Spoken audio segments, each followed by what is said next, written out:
Hello. Alright, we are just going to jump right in here. I know on Instagram that I said I was going to be on at like 6:10, but I didn't get on at 6:10 because I was fighting the Michaels site to get a hot knife so that we have a hot knife to cut webbing tomorrow. I'm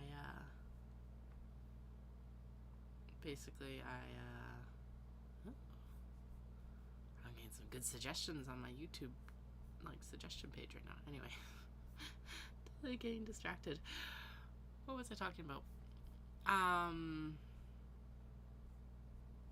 was fighting with the Michaels page because it was refusing to let me actually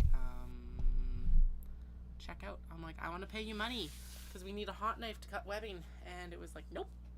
It would not actually accept one of my credit cards. It took the other one. So I've got it set though. Dallas agreed that he'll go pick it up for me tomorrow. I set it for curbside pickup because he'll be on kiddo duty tomorrow morning. Or all day tomorrow because I'm going to be on live stream all day tomorrow. But he agreed he will go pick it up. I just realized I still also need a glass cutting board because of course the hot knife is not going to work on plastic cutting boards. So let's see here. Glass sheet. This we're just gonna get. No, I cannot use plexiglass. So I'm gonna actually put in glass cutting board.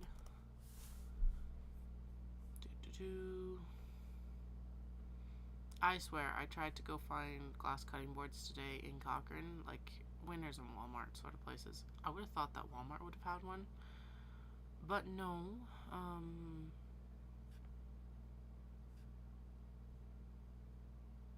So I'm just like, well,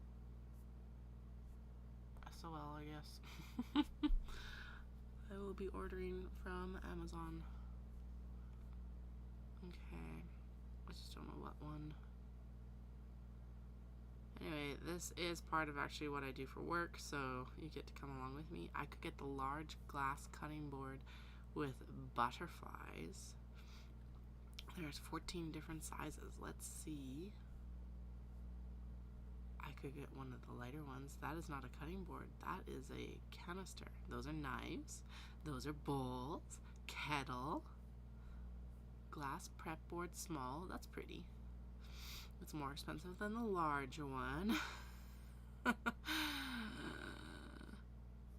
Although, honestly, that is cute. And it would make it stand out. And I think it's actually cheaper than a lot of the other glass cutting boards that I'm seeing here. There's a round one. There's a cheap one, but it won't be delivered till Tuesday. That doesn't work. I don't need a set of 4. Oh, and I don't need a cutting board with that on it. There's political figures on it. I'm like, that's not what I need. Okay, it's looking like I have very few selections that will actually be delivered tomorrow. So let's just go with the least expensive version that I can get tomorrow. Yeah, the Faberware. Alright, which I already have in my cart. Perfect. Let's just check out with that. There we go. Do I need to do anything else while I'm here? Oh, that's no longer available from the seller. And they got very expensive. Alright, I may as well wander down this with me for a few minutes just so I get this figured out. Those are cute too.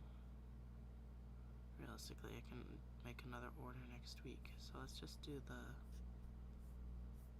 cutting board for now. I do have a piece of metal, so realistically, if it doesn't come in tomorrow, I'm not completely SOL myself.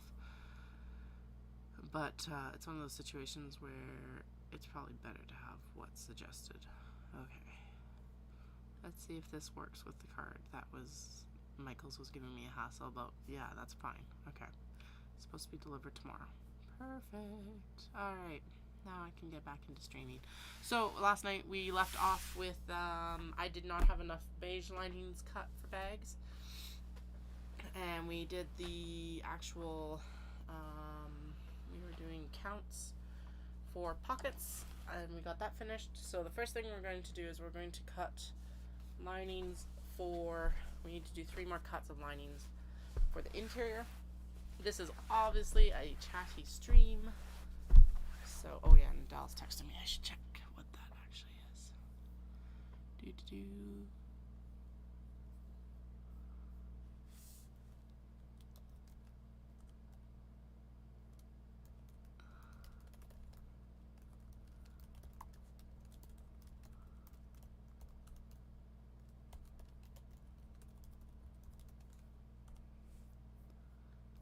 Just letting him know that I did actually get the hot knife ordered, so he knows that he'll have to go in tomorrow. Alright, so I still have the fabric here uncut, so I'm gonna just take a piece and we'll lay it out. So what we're gonna work on right now is we're gonna work on lining, pockets, and then interfacing, and then we can work on actually fusing the interfacing, and then that's why webbing works tomorrow.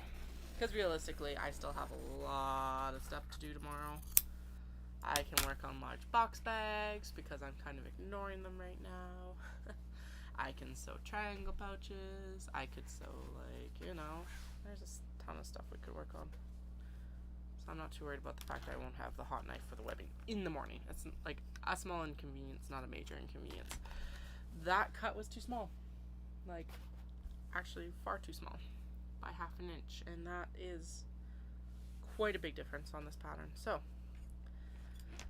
don't worry, those cuts won't go to waste. I'll use them for something, but just not this right now. Alright. Yeah, if it weren't going to be such a pain, I would have to take the kids tonight and go pick it up. I would have sent them for it tonight, but that's okay. Curbside pickup is a blessing with small children. Although my youngest was freaking adorable. We were in Michael's the other day. Before I knew I needed a hot knife, but we went together. And they were picking up and putting all the pumpkins in the basket and everything like that. And it was so cute. So adorable. That's a reminder that I actually do need to try and get a little bit of childcare on Wednesday and Thursday. Let's see if my mother-in-law or sister-in-law can take them for a little bit of time. Because we are now officially out of summer camp season. We are into school season, and that means that our schedule is different. So I will not be streaming as much next week because Dallas is also not home to take care of the kids for us. I have posted the tentative streaming schedule on Instagram. Basically, it's giving times. So tomorrow we'll get up, I'll have breakfast. I gotta go for a run. I skipped my run today because we went out to the mountains and had a really nice walk out there. So I'm tired. I don't know why I'm so tired after that, because it was a walk. It's not like it was a 10-mile run or anything like that. But walking is still part of the training, which is super cool. But I did not feel like running tonight, in part because it's also actually, it warmed up significantly. So we're getting to that point in the year where it's nice and cool in the morning, so you dress for the morning, and then by the afternoon you're like, oh, right, it's still meteorologically, ooh, fall is still 3 weeks away. So it'll be nice to actually run in the morning when it's a little bit cooler, and whatever, it's just practice, right? So doesn't have to be perfect, it just has to be done. That is the motto I have to stick to. Okay, so we did the counts last night for the pockets. We have a lot of black pockets. I did not realize we had that many black pockets. We also have a lot of blue pockets. Oh, excuse me. And a lot of beige pockets, which is the beige with gray. So let's jump into it. Alright, I need to actually track down the pattern, and then we will get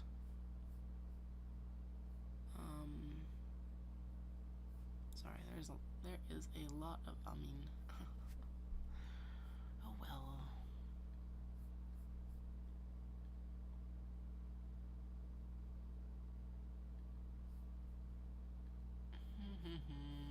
I need that, and we need the pocket measurement, which is going to be that by that. So that's the width by the height times 2. So it's this times that times 2. Width, height.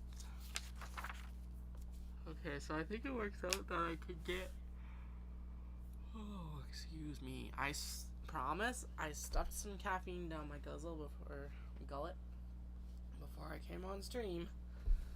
That apparently didn't do much. Yay. Alright, okay, so there are a couple pockets down here cut already. I'll just measure them again to make sure that we're good. Or I might, yeah, I think it's like I get 2.5 pockets out of selvage to selvage again or something like that. Okay, that's the depth. And then there's that.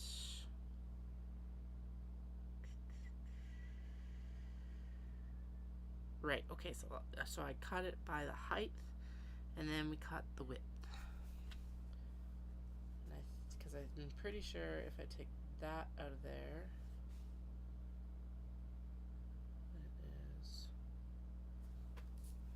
it is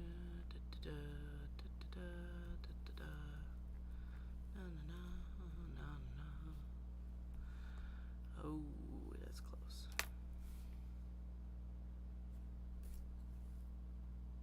So one thing I wish that the actual like laptop had was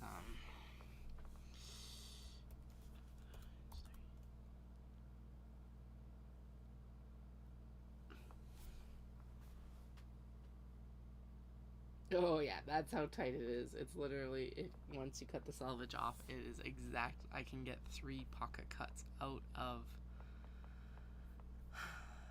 it. Okay, well, that's just how tight it is. That's how tight we run this around here. We will cut the selvages off just so that I don't end up having to sew them into the thing. And realistically, if I'm like 1/8 of an inch off, that's fine, but we will make this as straight as possible. So this will make, basically 2 cuts will make 3 bags worth of pockets, because each bag has 2 sets of pockets. Or, well, yeah, like 1 set on each side of the bag. On the interior, so let's just get this trimmed up here, and then we'll get it cut down. There we go. Could I use a rotary cutter for it? Yes, and I will for most of it, but I didn't feel like doing it for this one because it's already set up this way. One on top of each other. And then we'll make the new selvage, we'll match the new selvages basically, and then we'll cut down with the rotary cutter for the actual width that we need. Eek. Okay, yeah, we prefer a little bit extra of the selvage in there. Realistically, I should probably only trim the selvage down by half, but whatever. It'll all work out. Alright, so that is 1 set of blue, 2 sets of blue, and like I said, this will make 3 bags worth of blue pockets between the 2 cuts. And then this is where measured twice, cut once comes into play for sewing, because this is a tight cut. Alright, make sure everything's lined up over here. We're good. And actually I'm going to line it up because it's basically it's a 1/2 inch cut. So I'm going to line up, square this edge up with the 1/2 inch that it needs to be at, and then it'll be easier to do the mathing from there, hopefully. Actually, it'd be even easier to do the mathing from this 1/2 inch point. I should have made a coffee. I don't normally drink coffee this late anymore, but I'm just sitting here like, oof, probably could have used coffee. Maybe I should ask Styles for a coffee. Especially if we're going to be talking for like 3 hours. Yeah, okay.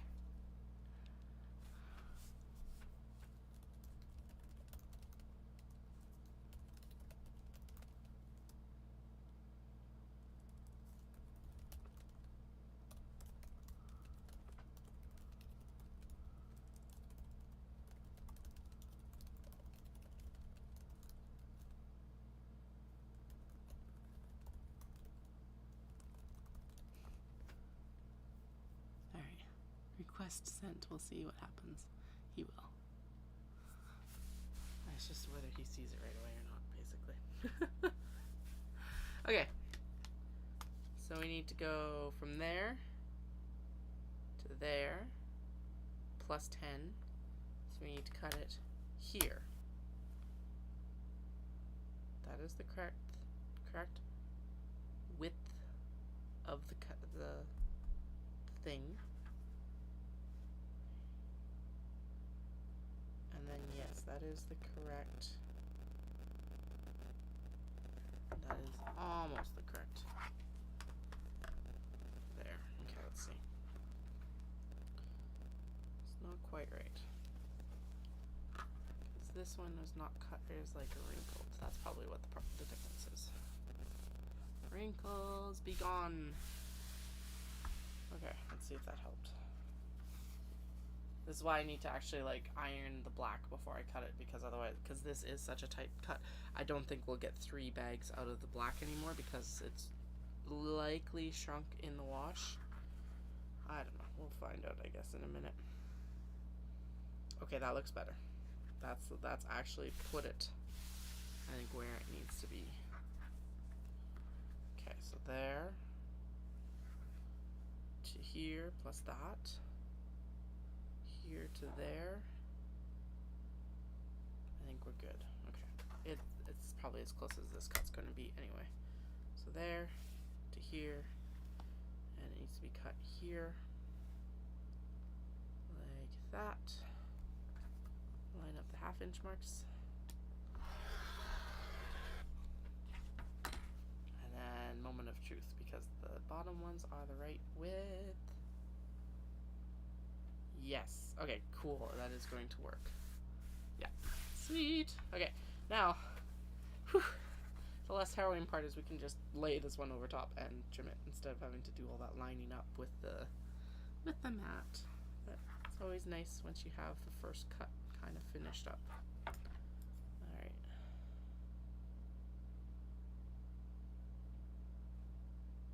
Okay, so it's the bottom ones we gotta line up with because the top one is wrinkled.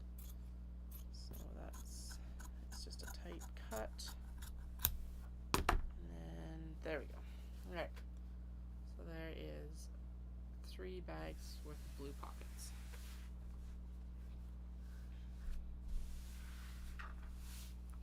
Sweet. Now the blue pockets were over here. So we've done 3 out of 22. So we're just gonna go -3 here, and we need to do 19. So 19, if we are able to do 3 out of 2 cuts, we need to do 6, 12.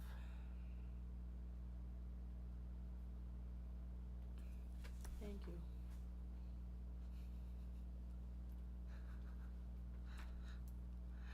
Iced coffee. Probably really strong. It's been sitting in the fridge for like 3 days, I think, now. Yeah. Might be a bit bitter, but it's better than not having coffee. Thanks, babe. Alright, so if we're gonna get 18 bags out of these 2 cut forms to get 19 bags. Oh my goodness.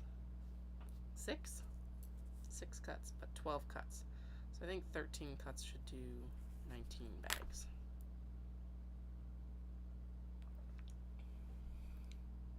Yes, I did those right as I got on. They are sitting right here.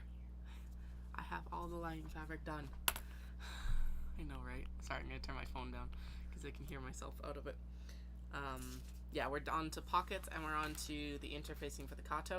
And I ordered a hot knife for the webbing, and Dallas is going to go pick me up the hot knife tomorrow as well, which is awesome. If it had been a little bit more convenient today, I would have actually had him run into the city today, but I ordered on curbside pickup because curbside pickup has been a godsend with young kids. So now he can go into the city for me tomorrow and just pick it up from Michael's. I looked at ordering it off Amazon because that would have been the easiest way, all things considered. But the problem with that is that it wouldn't have actually gotten here until, well, Sunday now, actually, even if I'd ordered it today, even with Prime. So that was weird, but whatever. Okay, now the only problem with this coffee is I need to make sure it is out of the way. Let's stick it back on the shelves. There we go. Alright, so we're going to go through and what I say, we need 13 cuts. Because every 2 does 3 bags. That means I need to do 12 cuts for 18 bags. Obviously, this is going to depend on... Obviously, my math failed yesterday, so hopefully my math is better today. I'm going to pull the cutting mat a little bit towards me, and then I'm going to move the computer back a little bit on the desk. Just so this is lined up a little bit nicer for me to actually use. There we go. Squeak, squeak. Sweet. It's obviously still able to see everything, but this way I can not, like, the bolt's not running into the laptop now while I'm got the camera on. Although I'm also noticing that this could be turned down a bit. Hi. There we go. That's a bit better framing for it all. I do also have my fancy sock on tonight. My foot's sore. We went for a, why I wasn't on earlier is we went into Canmore and went for a nice long walk. Moderately long walk. Our eldest actually walked the majority of it, which was impressive. I think they did, so we did over 6 kilometers, and they maybe didn't walk something like maybe 500 meters of that whole amount, so I'm very happy because for their age that is a lot of walking, and not something that they've had a lot of practice with. I think being in school they get them out so much that they've had to kind of up their walking game or get left behind, basically. I hope sleep helped, but the way I'm already struggling a little bit, I'm kind of maybe it's just I think it's just that I only have 2 brain cells rattling around in there, and maybe sometimes they connect and I do it correctly, but not always. The 2 kids back to back ate all the brain cells. That's the story I'm sticking to. I'm gonna blame. I think it's fair to blame them.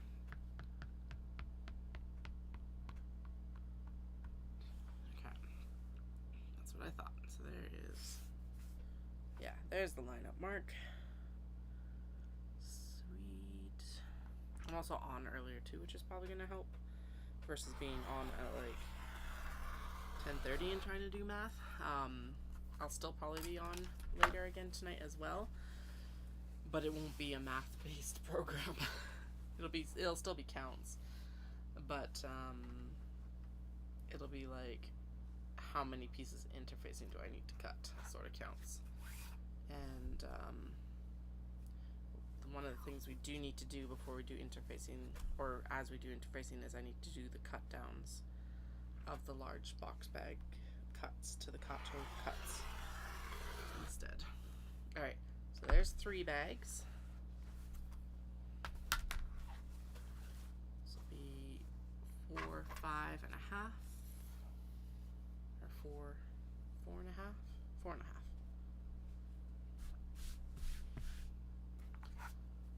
4 and a half.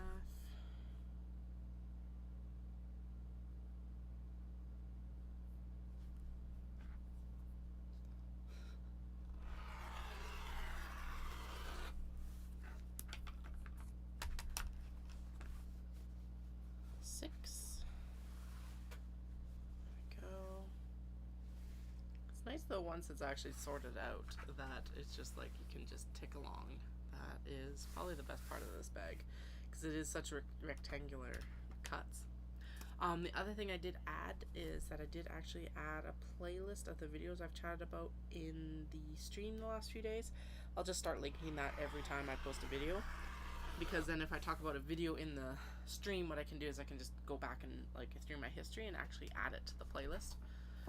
There was one in there, and I can't remember if I actually talked about it on stream, so we're going to talk about it now. So one of the YouTube streamers that I've been talking about the most has been that Tokyo Lens, and he goes around Japan.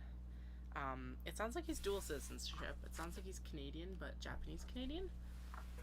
His name's Norm Nakamura, which sounds like a very Japanese Canadian name. Anyway, so he lives in Tokyo, but he's been down in Kyoto a lot, and so when I was saying I want to now go for like a midnight walk around Kyoto and Osaka, I was like, I would start at Fushimi Inari, but I very likely wouldn't walk it.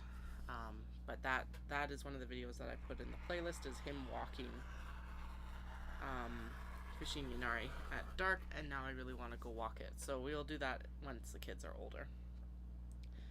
2, 4, 5. So I need to do one more cut, and then we'll have 6 pockets. 2, 4, 5. Yeah, it has to be even numbers. 2, 4, 5, 6. Okay, so 6 cuts makes 6 bags. Sweet. Anyway, the one that I didn't talk about is when he was in Kyoto, they went and like did that like infamous shot of the, not infamous, but it's like super internet famous right now, of the street with like the pagoda in the background. So they went and did that at night. It was gorgeous. And then they also did I just realized the flaw in this plan is that these pockets will not fold the right direction. So it is very slightly directional fabric. Basically, the little fan things run this direction. But if I cut it the other direction, there's a lot more fabric wastage. Oh, wait. No, because they get folded, right? We're good. Never mind. I'm like, how would I have not noticed that last year? But no, we're good. Okay, so I am going to... Right, I gotta clean up the selvage edge. So the selvages have to be cut off because I don't want to deal with that in this next cut. Anyway, so this guy is in Kyoto, and they did a bunch of like spring adventures when it wasn't very busy, and he went to a few really cool places in Kyoto that now I'm like, oh man, okay, those need to go on the list. So that was one of the videos I hadn't talked about yet, and but now it's in the playlist because I was like, it's just too cool not to share. And it adds to like my list of stuff I want to go do while I'm there too, so I'm not complaining about it.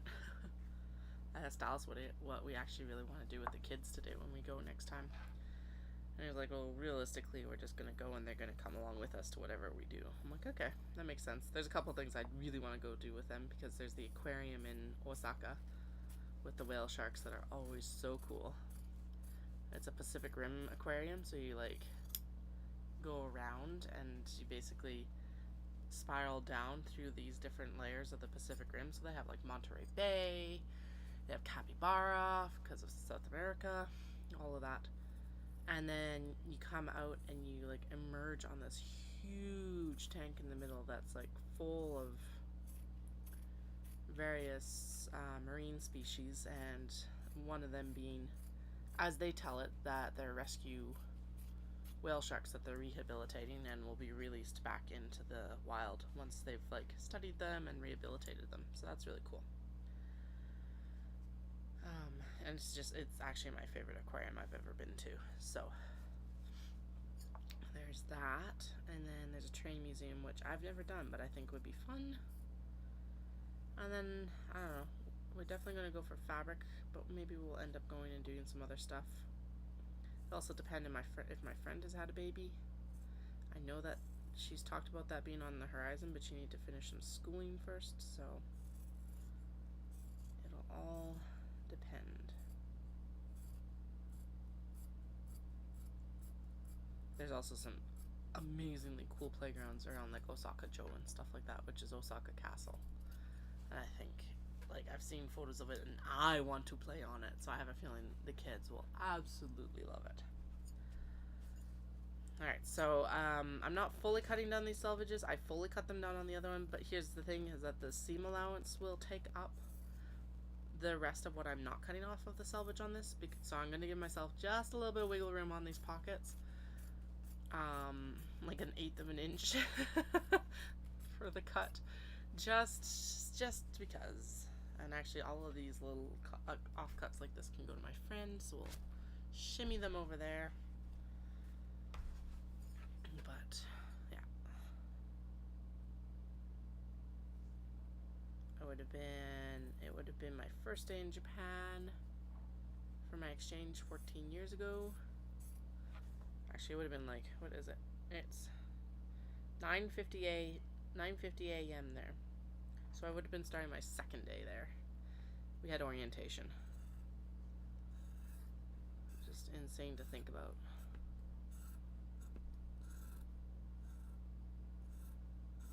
There we go. Almost there. No, I don't typically do anything with the selvage. I know there's a lot of clever things to do with the selvage. Typically, I'm bad. I sew it into the bag. But I'm also like, so with a lot of them, if I have the extra selvage in there, then my thought process on it is that it's that little bit of extra fabric so that it's not like, extra stability. That's what I'm going with. But yeah, I don't do anything special with the selvage. I sew it in. Majority of the time I sew it in.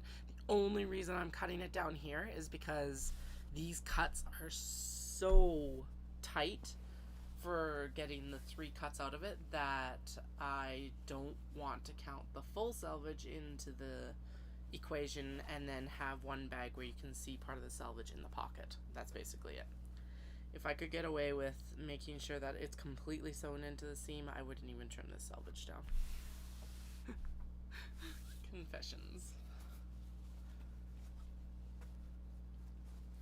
But yeah, my thought process on it is, it's like, okay, and if you're trimming the seam allowance down anyway, like realistically, I just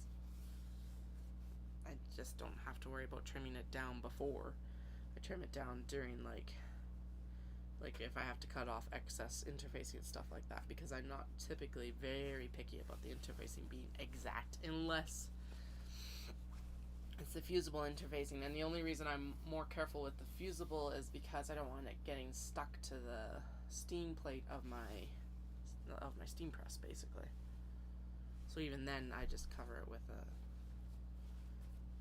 an offcut from one of the big bags, actually. But yeah, I am thinking that some of these Katos would be spectacular in the obi that I brought back before. Got some really nice obi bags finished for City, which have not made it to the website yet. They're going to go to Knit City first, and then they'll be hitting the website after that. But I'm thinking that I need to probably put some obi bags, or cut some obi into the Kato as well, because the obi themselves are the exact correct width for actually the medium-sized bag. So right now I'm only making the large Kato bags, just because that seems like the best size for like knitting. It's a like, it's not overly huge and it's not too small. It's just right, in my opinion. But I'm thinking that I need to cut some obi up for obi for it. It's like kimono. No, that's not right. It's obi. Okay, so that is all lined up there. And we go from there to here to 10 more down here. Okay, we're good.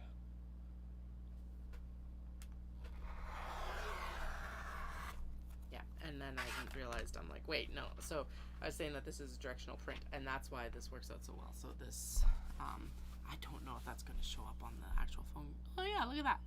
So I'll make sure that the pockets are sewn this way, and the nice side, not like the other side is bad, but the nice side faces out into the bag. and then the back side of the pocket that faces the, like, is interior to the pocket, everything runs down, because I'm not seaming this together twice. I'm not that concerned about it. Mostly because also it gets hidden, right? So whatever. All right. So now, because what needs to happen to these next is they go onto the sewing machine and they go right sides together, and they get sewn, and then they get turned, and then they get top stitched. This is part of what adds a lot of labor to the Kato bags, is the pockets, and that's why. Because you're basically sewing another little bag. Pockets are little bags in bags, essentially. So I love them, but they are a lot of work. All right, so we got two. So we got 1 bag, 2 bag, 3 bag, 4, 5, 6, 7, 8, 9. Okay, excellent. So that means that we had 1, 2, 3, 4, 5, 6 cuts. Okay, so we need to do 7 cuts. I said that was 9. So minus 9, we got 10 more. Yeah, so if we do 7 cuts, that'll be 10 more sets of pockets.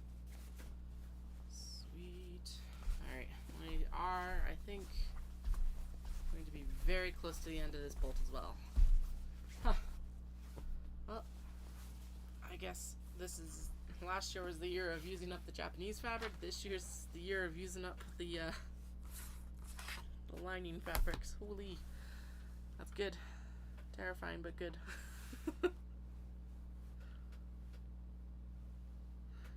Okay, so we need to cut them. This is the height cut, and then we will cut the width cuts. Just kind of try to get some of this even out a little bit so it's just squared up. Come on. You know you want to. Thank you. Okay, that coffee actually already helps. So that's good. Glad I asked him to bring it down. Okay. We're going to leave a little bit extra on this end just because it's like, because it's not completely square on this side, that'll help it kind of, they'll just keep it more even. And again, because it's going to get sewn, and then I can trim it down afterwards. I'm not worried about it.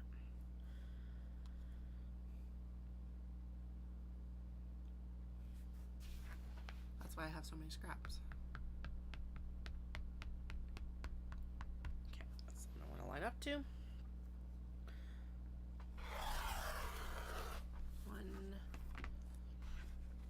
7 cuts. 7 cuts. No. My ruler just was like, I'm out of here. So I gotta grab it. Ugh. Darn ruler. Okay. Doesn't know it's got work to do. Very important work at that.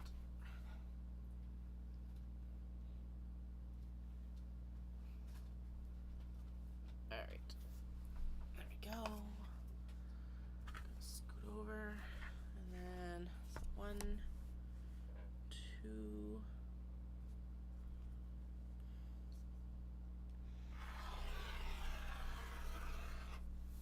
we go. And we got 3, and apparently a selvage bit that wandered underneath here. That's how I ended up cutting my knot bag template. I was just like going along cutting stuff, and then I realized that it was thicker than it was supposed to be, and I'm like, what's under here? And it was the knot bag template. And I'm like, really? It's my cardstock version one too, so I'm actually very annoyed because it's like, now I gotta cut a new one out of the cardstock. Oh well, that, at this point, that can happen after Knit City as well. There's a lot of stuff that has to happen after Knit City, but it's all very valid to leave until then. There's 3. Can I count to 7? After last night with the linings, maybe not. Or at least it's in the single digits. Actually, it was super cool the other day. I've been working with my eldest to like learn some Japanese, and so the first thing you kind of work with is counting, because they know how to count up to 15 in English, I think, at this point, which is about right. And so we were counting on the way back from picking them up from preschool, and they just whipped out the like Japanese instead of the English. I'm like, okay, let's do this then. So I've been working on that, which is super cool.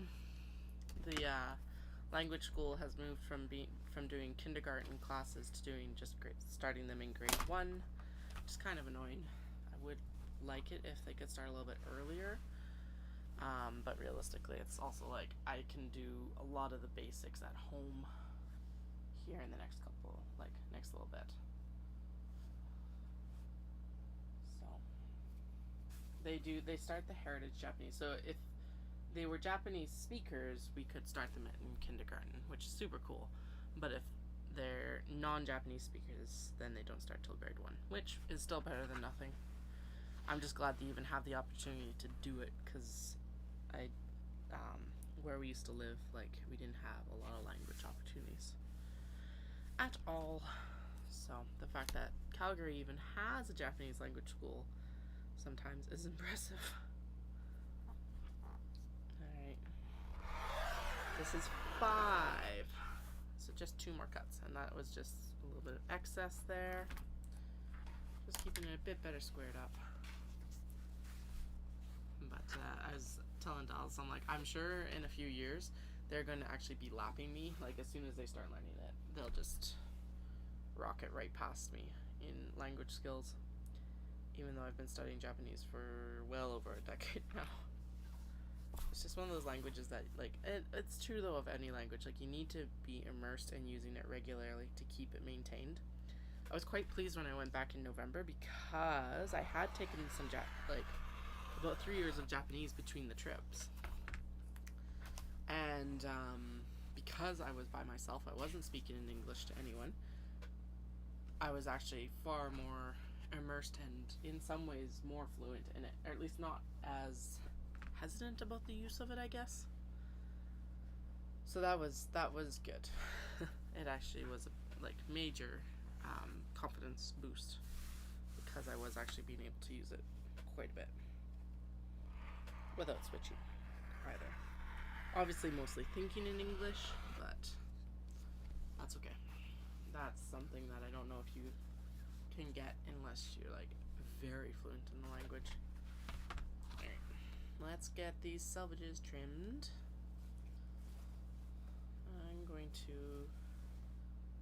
Am I going to line them up? Yeah. We'll just do them like we did last time. Although I'm going to take the rotary cutter and just rotary cut them. There's actually kind of like a line where it must go from thicker to thinner. It's like a darker white, or more opaque white, I guess. Whatever you'd call it, I guess. And so I can just cut along there with the rotary cutter. That's what I was using to guide the shears when I was cutting them on the other pieces as well. So that's 1, 2.5. No, 1.5. 3. I think my math was done right, but I don't know yet. We'll find out in a moment. There's 3 bags, because we need 10. There we go. Probably should have just done one more cut so that I had like 2 more bags ready to go, but that would have been too smart.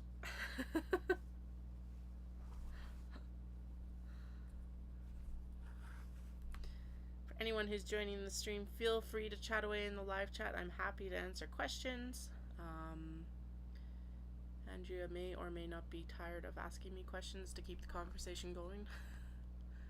And it's always good to hear from other people as well, because if this is your first time encountering it, you may be wondering what the hell I'm doing. Alright.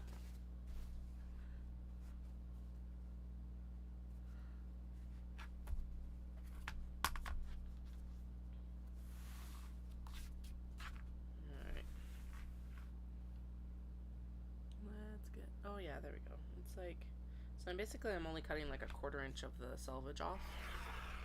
Because like I said, the rest of it will actually get caught in the seam allowance. So that's fine. But it will make these cuts for the actual like width of the pockets more accurate. Oh, and I just don't want to give like measurements away because it's a pay for pattern, not my pattern.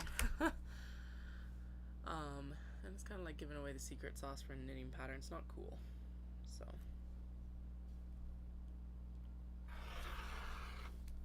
that's why I'm not giving any specifics really.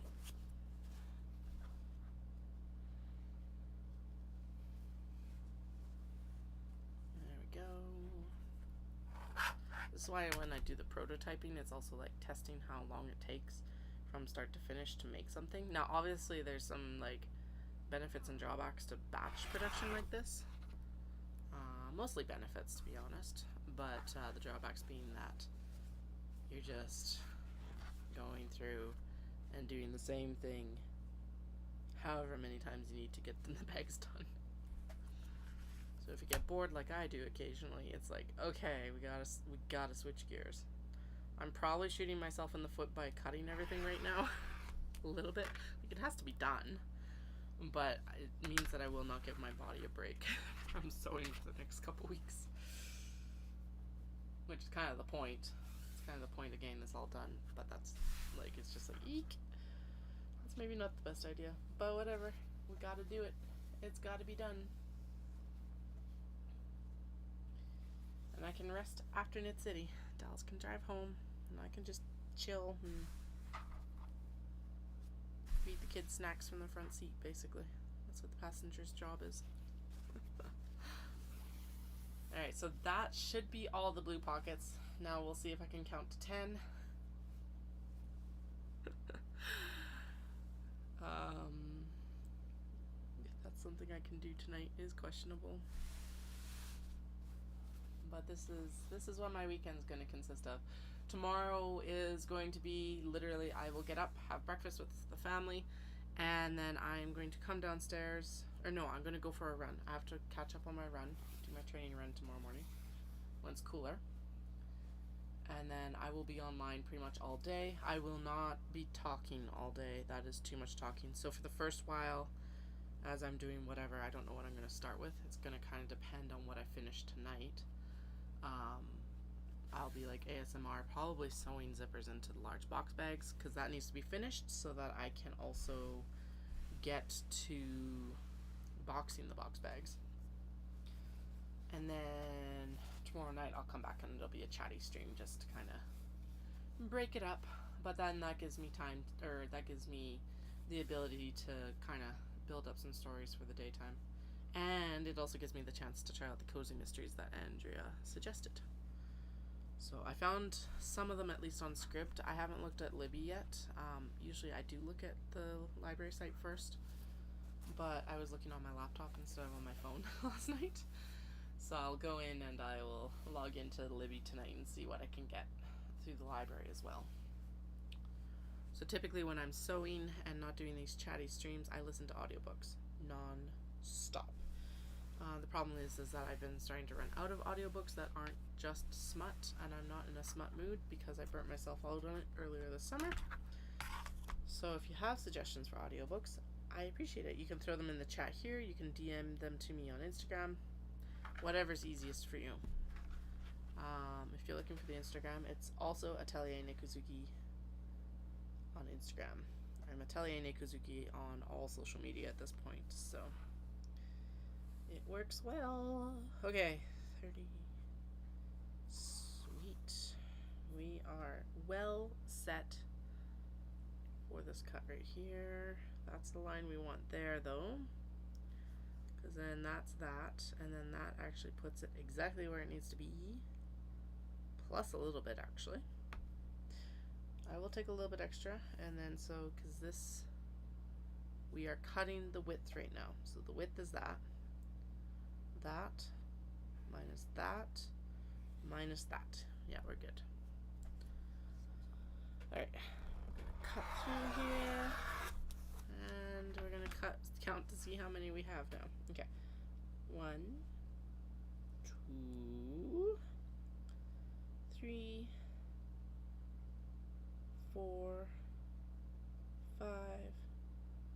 6, 7. Oh, I think we did it. Oh, that's a good question, actually. 7, 8, 7. That was 2, 7, 8, 9. I should have 10 and a half here if I've got my... Ugh, I gotta count again. Yeah, actually I should check to see, because they might. Although we just went to a free card system, so I don't know if the library actually has the Hoopla app or not. Does it have more audiobooks on it?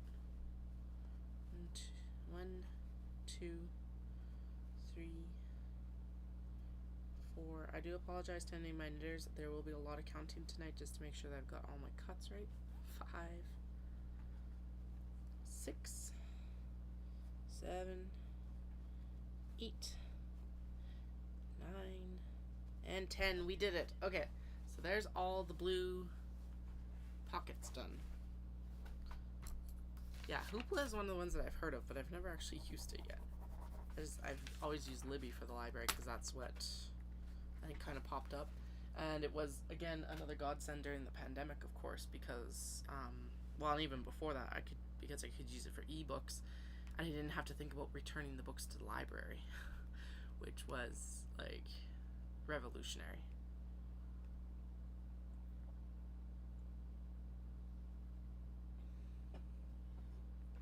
Okay, I do want to drink that fairly quickly, just so so it hits my system, and it's not lingering quite as long. Okay, so 26 now. So if every 2 cuts is 3, 26 divided by 3 is 9. Basically. Very close enough. 9. So if every 2 cuts is 3, we need to make 9 cuts times 2. Really? That's interesting because typically when I borrow books I can just do it right through Libby. No. Or like Overdrive on... Oh. Right, so how it works on mine, I think, because I've got a Kobo. The library has Overdrive. I can borrow books through the library on Overdrive, which Libby also talks to if I connect it to the Overdrive account. And they talk to each other somehow. I don't know how they do it. Magic. It's technology, but like it looks like magic from the outside. So that might be how they work around it. I think they have Hoopla as well though, but I feel like it might be for other media. I'm not 100% sure. Huh. Okay. Libby has had like the top of the line brand new releases and stuff like that. The problem being that like we have a fairly small library, and so they can't afford very many copies of the popular books, especially as ebooks, since it's kind of a crappy deal for libraries. It feels like for ebooks, although I'm very grateful that they have they've got some sort of system to make sure we can get them. I am still a book person. My favorite way to read a book is like in a hardcover, but I mean like physical copy. Not necessary. It doesn't have to be hardcover, just physical copy. But again, it's another one of those situations where it's like the kids, especially the second, is so destructive that sometimes I don't want to risk library books in the house, at least for me. And it's also hard to read them when they're climbing on you. So like a lot of the time with my ebook reader, I can at least use it to like read when I'm rocking them to sleep and stuff like that, because like holding a book open would be practically impossible most of the time. Or I watch TikTok. Most often I watch TikTok. Huh. I wonder if they're gonna switch then. I don't know.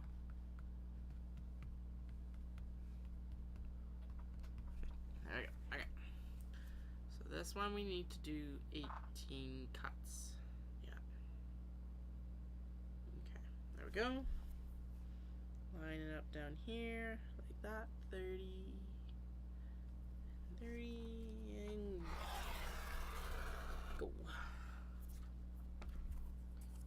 But thank goodness for like libraries, because honestly, or like at this point also the streaming services, because I go through so many books. I've always gone through so many books. I would be utterly bankrupt. More than like, yeah, no.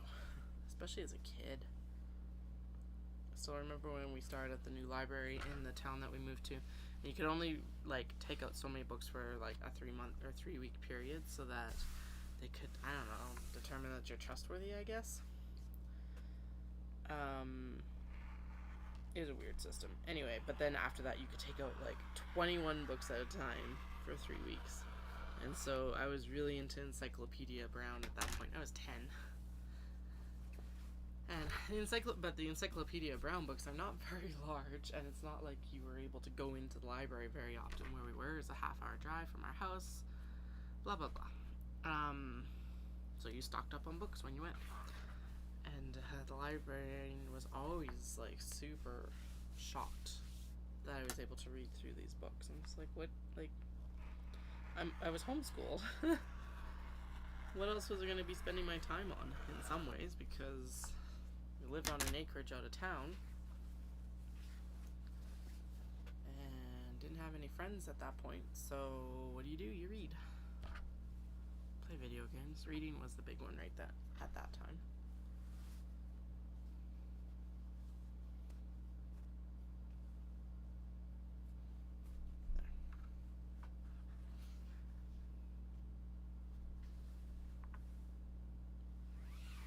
Start taking the kids to the library more often. That is one of the goals for this winter, is like every couple of weeks or so go to the library and get some new books. They always love going. I just, again, wrangling a small destructive child and another that's usually pretty chill but has their moments is like can be overwhelming. I need more practice at it, I think. It'll also be easier once the youngest drops their naps completely, because I want to start taking them to story time, because they're close enough in age that we can go to the same story time for both of them. But the problem is that the story times have been over nap time. So, plus there wasn't anything over the summer. They do like summer reading club, but it's not like they've got story time over the summer, I don't think. So, yeah, we'll get there eventually. My groove got thrown off by like becoming a parent during the pandemic. So, because we were supposed to be participating in all these programs and stuff like that, but it is what it is. I'm excited that they have care, though. That's going to make my work this winter far, far easier. 1, 2, 3, 4, 5, 6. Okay, let's do these in 6s, because I said I need to cut 18, so I may as well just do them in 6s. We'll trim down the selvage. I just realized the way I could do this is I can just kind of flip this top back, and that's going to be easier to do it, probably. This one doesn't have as deep selvage. Interesting. And then we are going to, what are we going to do? Because the black needs to be pressed. It's very wrinkly. Like, inaccurate cuts wrinkly. So we probably should... Basically what I'm debating between is if I should press the cut the interfacing and press the interfacing and iron the black fabric at that time, or if I should suck it up, iron the black fabric, and cut the pockets. I think I should suck it up and iron the black fabric and cut the pockets. The only problem with that is I can't actually do it in here. We'd have to move.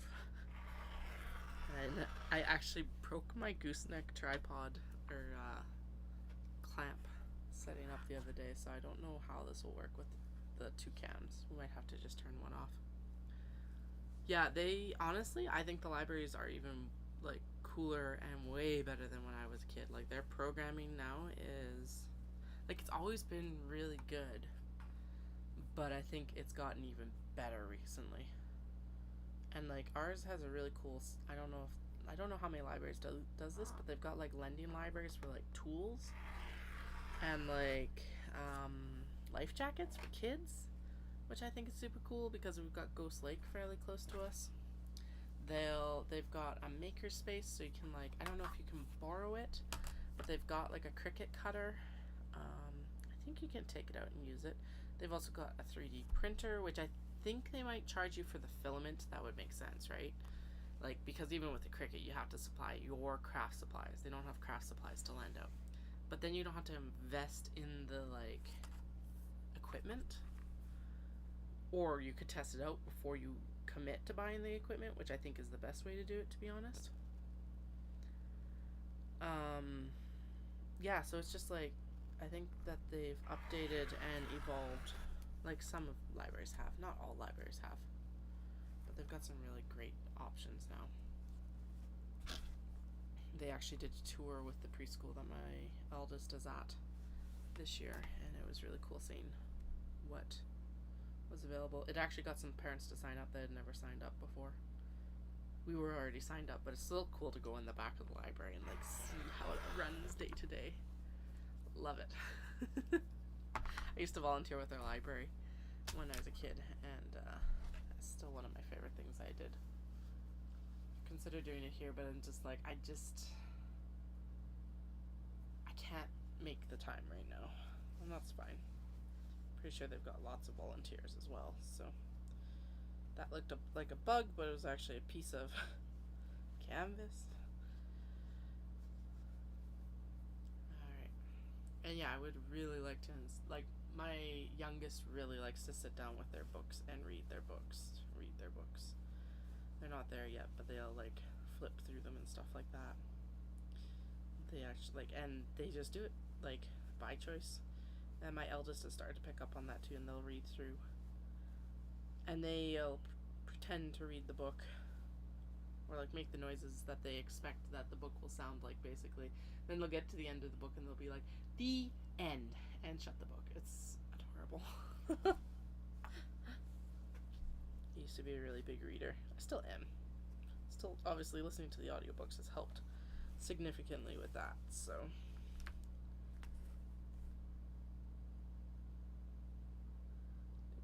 I'm pretty sure, wasn't that part of the old podcast that I used to do? I used to do like, this is what I've been reading this week. Man, those episodes are old. Katie in those videos looks so much younger. But that was like what? Like that was almost 10 years ago at this point as well. 10 years ago? Was I podcasting 10 years ago? I'm gonna have to go back and look. It's really funny because it's like my welcome video recently was outstripped by the Tokyo fabric shopping video that was posted. I'm like, yes!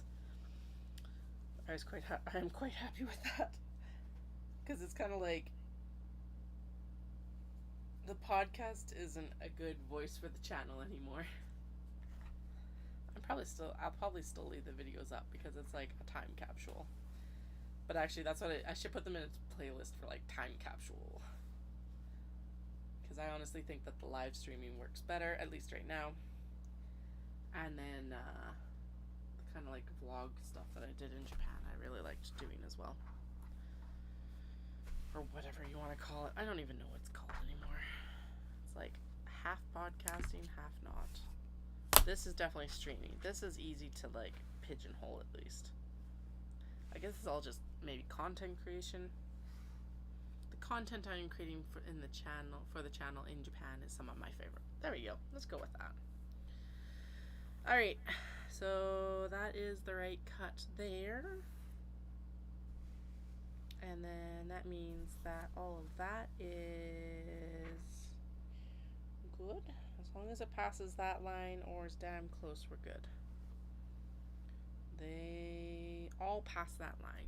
Sweet. Okay, so we're gonna I'm doing these in stages. I know I said I was supposed to do like 18 cuts. This is 6 cuts technically, but I want to count them as we go, just so I don't have a repeat of last night where I'm like sitting at the sewing machine and then I'm like, I am short 2 pockets or whatever.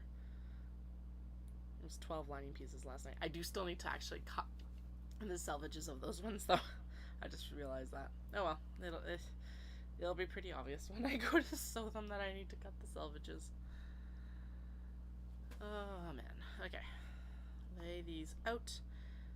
If I'm right, this should be 6 bags worth. So 6 out of 18. Wait, what?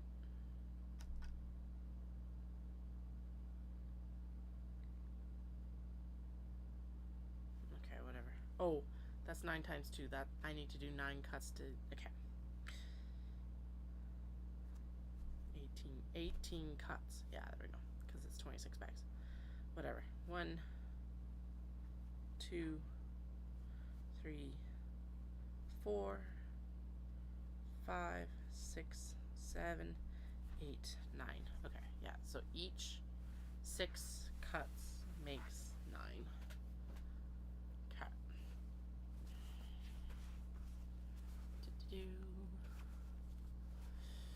Yeah, I think we might go through the rest of this gray speckly fabric before the end of the night, which means that there's more storage space for fabric. It also means I need to order more fabric. That's the scary part of this. This is the non-fun part of the fabric buying, is all the interiors. Going to Japan and selecting the exteriors is like one of the best parts of this whole process. Buying the interiors and the pocket fabrics is just terrifying. Okay, so that means that we could just do 12 cuts, and I'm pretty sure my rotary cutter could deal with it. So we may just do that as long as I keep that in my head. Because that was 6 cuts, that did 9, and so 12 cuts would do 18. Perfectly fine. That is definitely not squared up, so we're going to square it up to that top, and then hopefully that keeps everything even, or even-ish. Even enough. I just need it even enough. There we go. Okay, so that's already, so there's two cuts. Ha ha ha. It's like the count on Sesame Street. 2 cuts of fabric. Ha ha ha.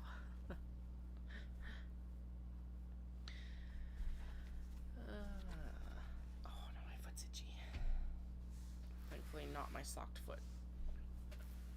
As I said, I have my like fancy planter's sock on because my foot is sore today.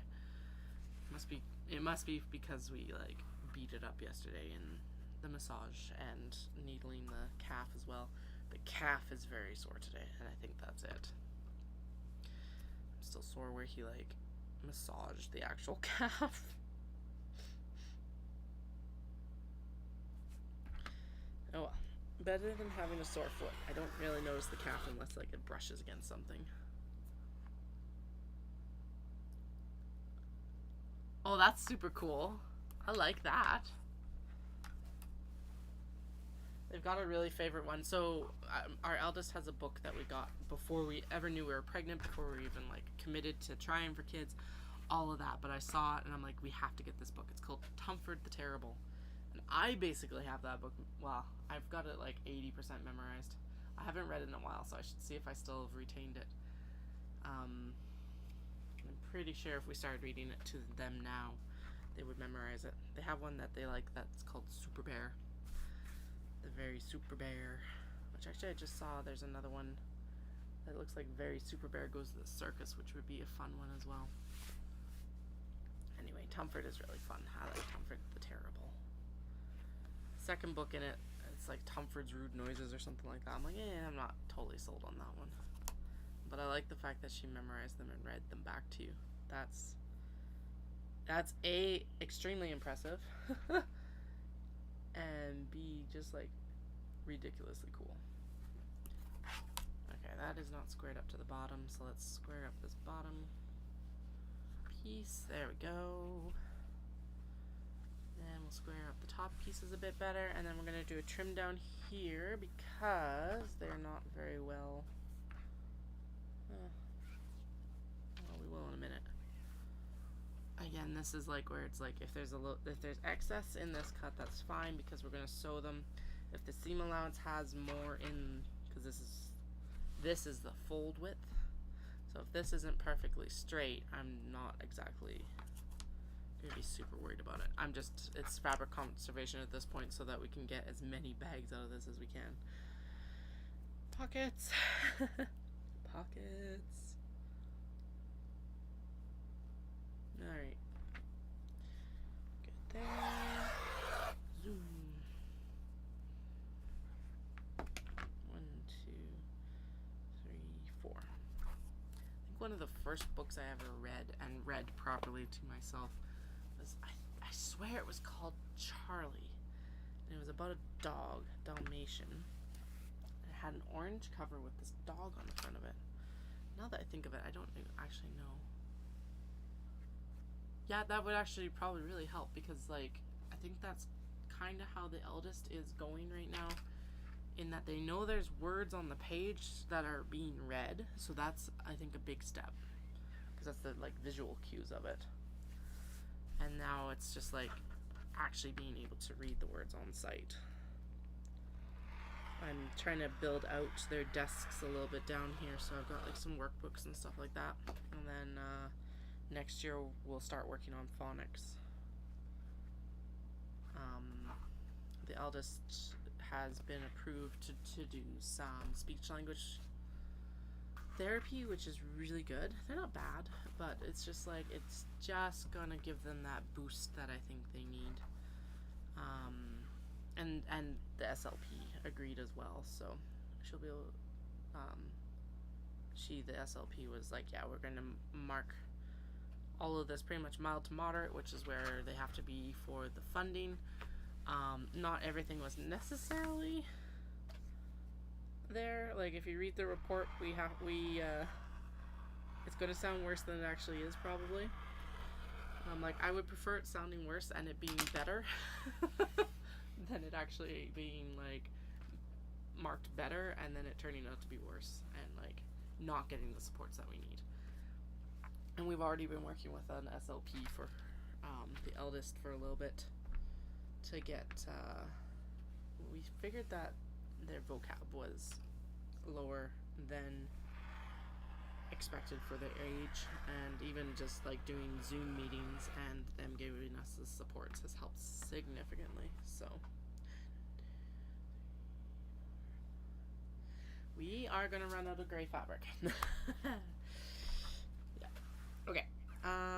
So what can we do instead? We could go through and we could pare it down and do black pockets. Although there's no guarantee there's a lot of black pockets. We could... let's see how many bags or how many pockets we actually have. Doof. And the last one here. We are getting to the point where reading books to them at night, though it has become a lot more enjoyable too. We went through a rough patch where it was just like, no, you gotta go to bed. You're not gonna sit still enough to listen to a book. And I know that's a bad mindset for me to get in probably, but it was also just a sanity saver of like, okay, play until bed, and you're tired, go to bed. Okay, we're very close to having enough, but we're just not quite there. So we got 1, 2, 3, 4, 5, 6, 7, 8, 9. So 9. And we needed 12. So we need 3. So we need 6 more cuts, basically. We do have a lot of blue. I'm wondering if we move some of the ones that are kind of like, they could be blue or they could be gray, over to blue, like those floral wreath cats we could put to blue. And actually, you know what? The pancakes could go to blue because they've got blue highlights on them. Okay, yeah, let's go through this gray pile and just see. Actually, no. Let's finish cutting these. We'll see exactly how many we have, because 9. So 8, 4. So every 2 makes 3, which means that the 8 is divisible by 2, which means that it's 4, 12. So we have 12, 13 more cuts right now. So we only need 5 more pockets. So let's pull 5 bags out of this pile. I'm sure we can do it. In fact, I am positive we can take 5 bags out. So like the pancakes, this is gonna be a stretch. We have blue, and actually the blue will look fine in there. The frogs do need the gray. They can stay with the gray. We'll put the cupboard cats in there because they've got the blue. Let's see. The other breakfast pink. So there's 3 already. Because they've got blue in their highlights as well. The aqua floral cats won't work, but this floral cats will. So there's 4, so we only need 1 more. 1 more. Oh, there might not be 1 more. Ooh. Okay, so that's the other floral cats. So we'll set it aside for a second. Actually, let's do the bunnies because the bunnies have blue. I'm saying this like I'm going to get all of these sewn. I doubt it's going to happen. We could also do blue for the rabbits. I think the gray is better for the rabbits. Yeah, the gray is better for the rabbits. Let's also... No, that's 5. I like that. There we go. Solved. We didn't actually run out of fabric earlier of other stuff, so this is not that bad. Alright, so there we go. So now we got to cut 5 more blue. So we're just going to pop that over here. Plus 5 blue. Need a little bit more coffee. I did say I was going to try and chug this so it was like hitting my system now instead of later. But, you know.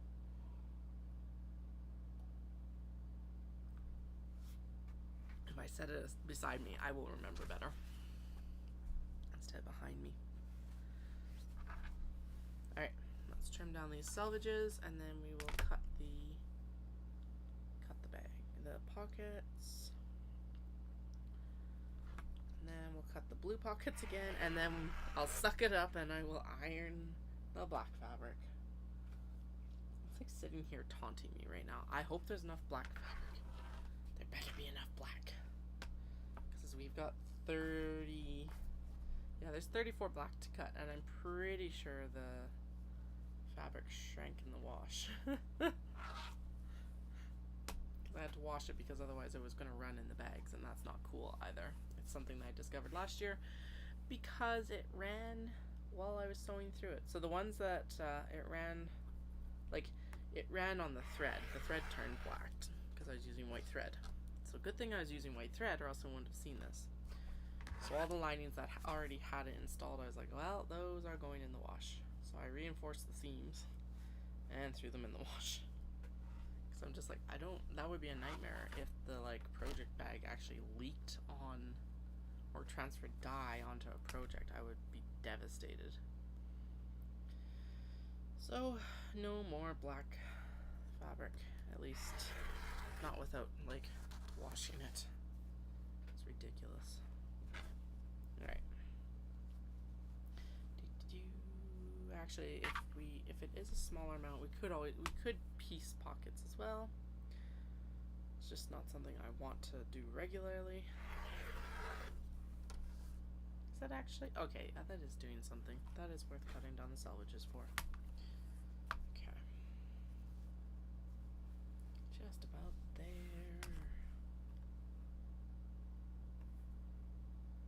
We are now officially in September, so that means that the full-blown panic about Knit City has now begun, because we have to set up in 3 weeks, which means I have to have all my sewing done in 2.5. I say, as I sit down to finish cutting stuff that should have been cut months ago, and had time if I needed to order more fabric. You know, small business life. Knit City's always a crunch, though. It doesn't matter when I start it. It's always a crunch. I always end up with last minute stuff because I always overcommit to what I can actually do. I don't think I'll actually get all these Kato bags done. But if I don't cut them, I definitely won't get them done. So even if they just sit there and I don't get them done, at least they're ready to go for like post Knit City. So that's good too. Not like any of this work is actually going to waste. So, okay, I need to just kind of shuffle all of that over, lay this down again. This is extremely fiddly. That's why I don't typically cut selvages off.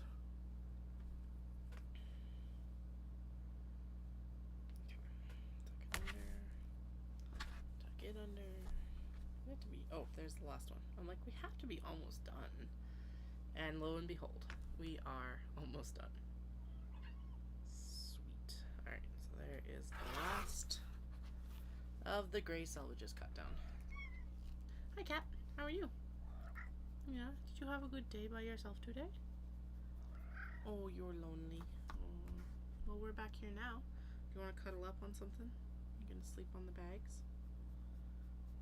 You're still pretty beaten up on that head, hey? Poor boy. Poor boy. We'll put some more polysporin on it before bed. Okay?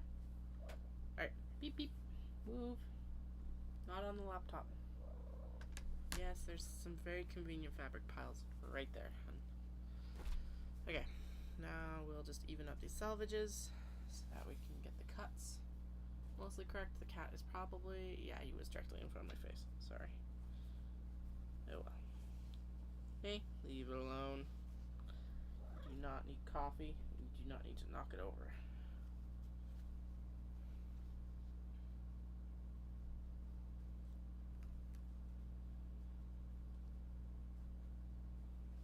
Alright. Getting there.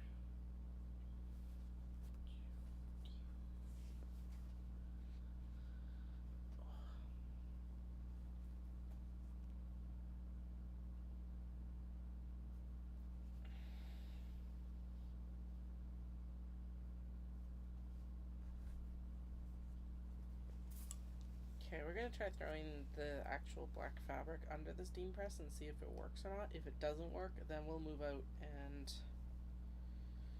iron it out there. I just realized a little tabletop ironing board would actually go over very well on this, like, cutting table.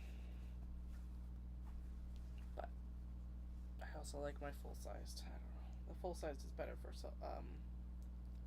yardages, obviously. No, well, kind of.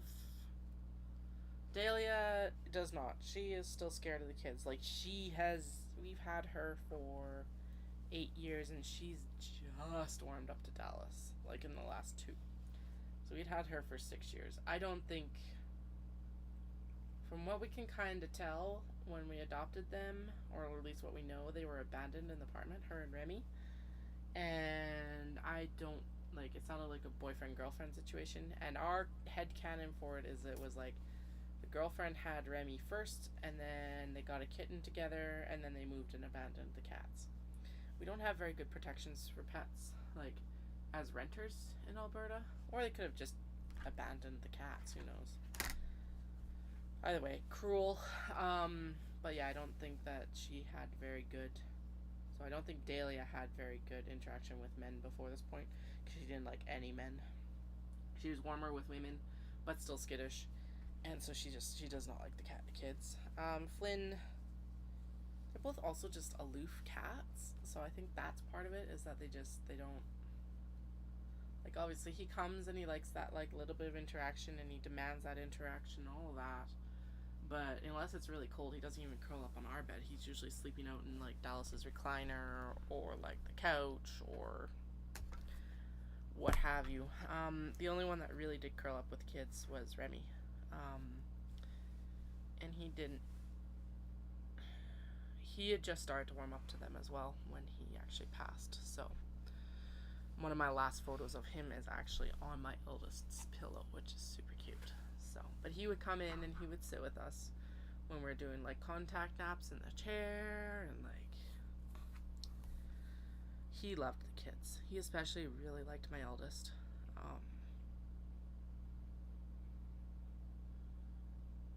Yeah, so I think if he had been around longer, they would have had a really good relationship, but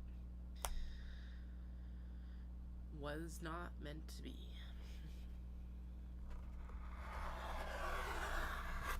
Instead, now he hangs out on my bookshelf above the play area with my other cat that is also passed away. He lived the other one though lived a really long time. He was 16, I think 16, 17, and like complete mutt cat, out of the mill yard, like very disadvantaged start to life, all of that. So I think he would have loved the kids if they had ever crossed paths. So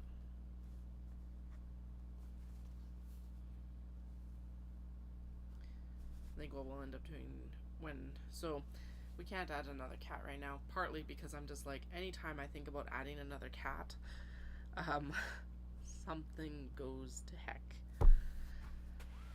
Kids are like, my youngest slams their face into the coffee table and needs stitches. Flynn eats a diabetic pill, or partial diabetic pill, and it's just like, okay, we're not getting more cats until there are no more cats in this house. And partly because Dahlia is at a stage in her life, I don't want to add more cats to actually stress her out. So I think when we do end up getting more cats, we're going to end up getting like 2 Norwegian forest cats, because then they'll be familiar with each other at least to begin with. And then like that will help hopefully their transition into our household as well. I don't know. That's our theory. We're going to count pockets, and then we're going to decide, and then we're going to press or start trying to press the black fabric for pockets. 1, 2, 3, 4, 5, 6, 7, 8, 9, 10, 11, 12, 13. Yep, so we got exactly what I figured we would get. We have 13 pockets.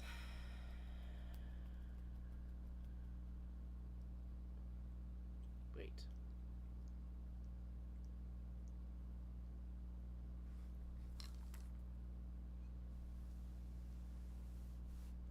Pockets here. Okay, we're gonna reverse engineer this and count them again. So there's 13, 14, 15, 16, 17, 18, excuse me, 19, 20, 21, 22 pockets here. Okay, sweet. So we only need 4 more pockets. Like, there is an extra pocket here, and we don't have like an extra piece of fabric in this gray splotch floating around in the ether either. I just realized I have colored prints that might work. 1 second. Up here, look at that. Let's see if any of these might work. Oh, I think actually that might work for a couple. I still like the blue for some of those, but this would look really nice in the in that cat. There's some pink. These I actually purchased off of Facebook Marketplace as well, but I was intending them to actually be, oh, that's a cool one, to be those things in the things, purses, pockets and purses. But that would be a really nice one. It would also show the fabric off really well. This would be a good one for some of those ones that are darker, maybe. This is why I don't typically have this many options for like pockets, but I think we'll use this for some of the ones that we just transferred over from the gray feathery fan stuff. Okay, yeah, I think that's better. I don't even know how much fabric is in here, so let's do that first and see if this will even work. Okay, so it's selvage to selvage, which is good. Ha! And of course, of all things, it's made in Japan. So that is 100% meant to be pockets for these bags, apparently. Well, I will take that. Okay, so this could be cut either direction, but it looks like the selvage is about the same width as the other ones. Let's just measure it here. 21, 22 inches wide. A nice little cardboard piece that she folded over because she's more organized than I am. And then how much? I think it's a yard worth. That's a weird number to put them on to measure, so let's do it at the tens. Go. 22 to 40 is, yeah, so it's a yard.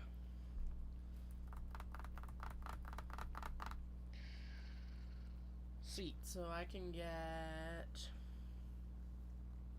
Katie, you are totally procrastinating about ironing that black fabric, and yes, I am totally procrastinating.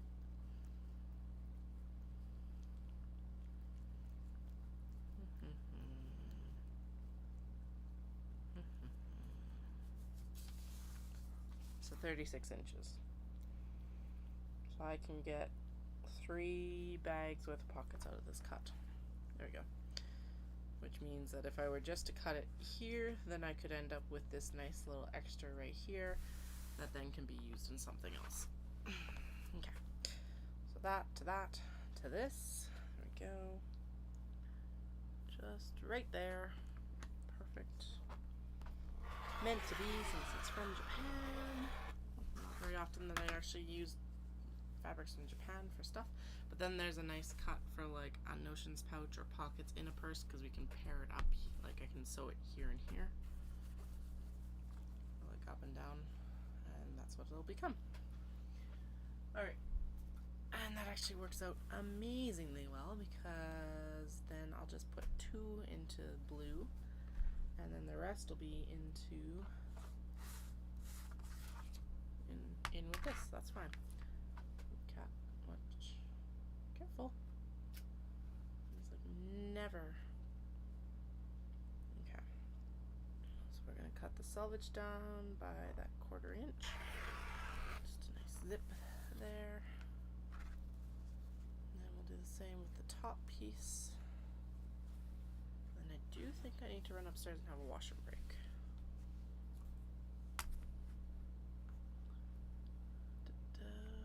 Cut this one down as well.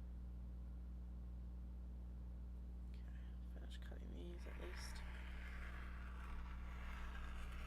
I'm gonna cut these and then I'm gonna clip them to the bags that we're going to select right away, just so I don't disappear into the ether, because otherwise that is what will happen. There we go.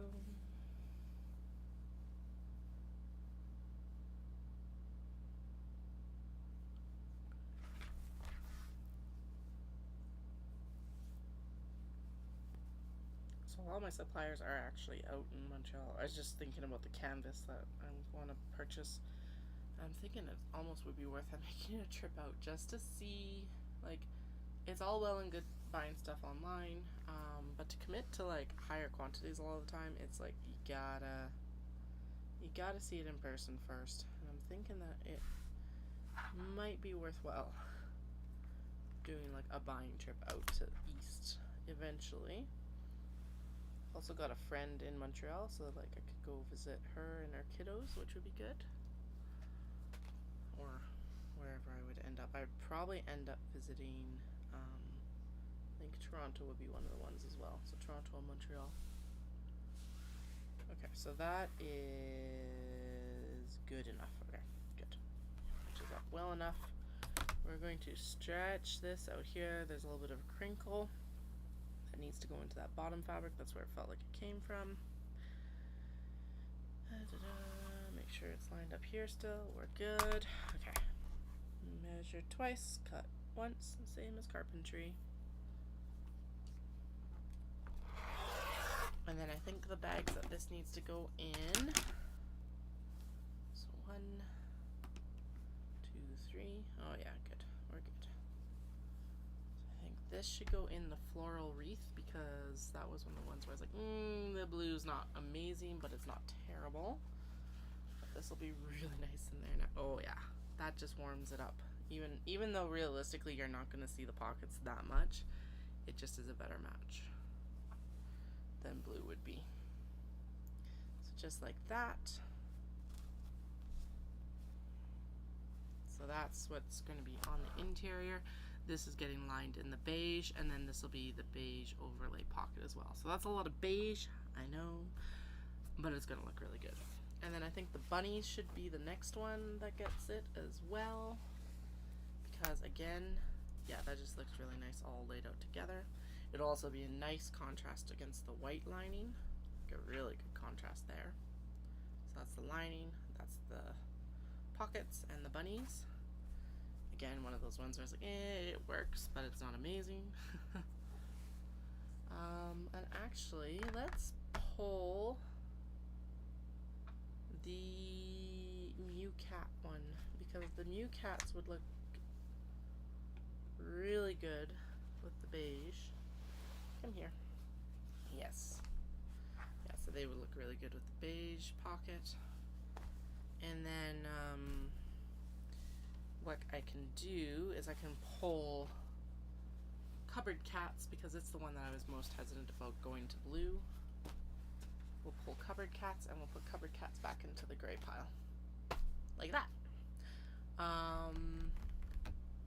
Yeah, I am going to run to the washroom. I'm going to put the Be right back up and mute the mic. And I will be back.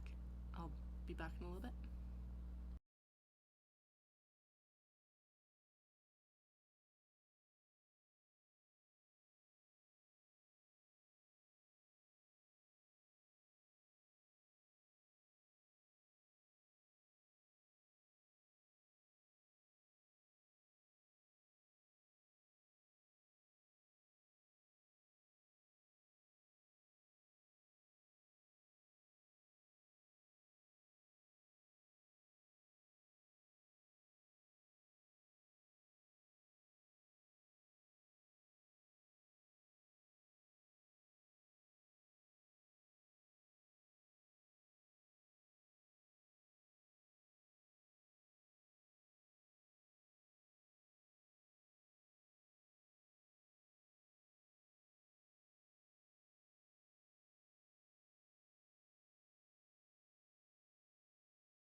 Alright, I am back.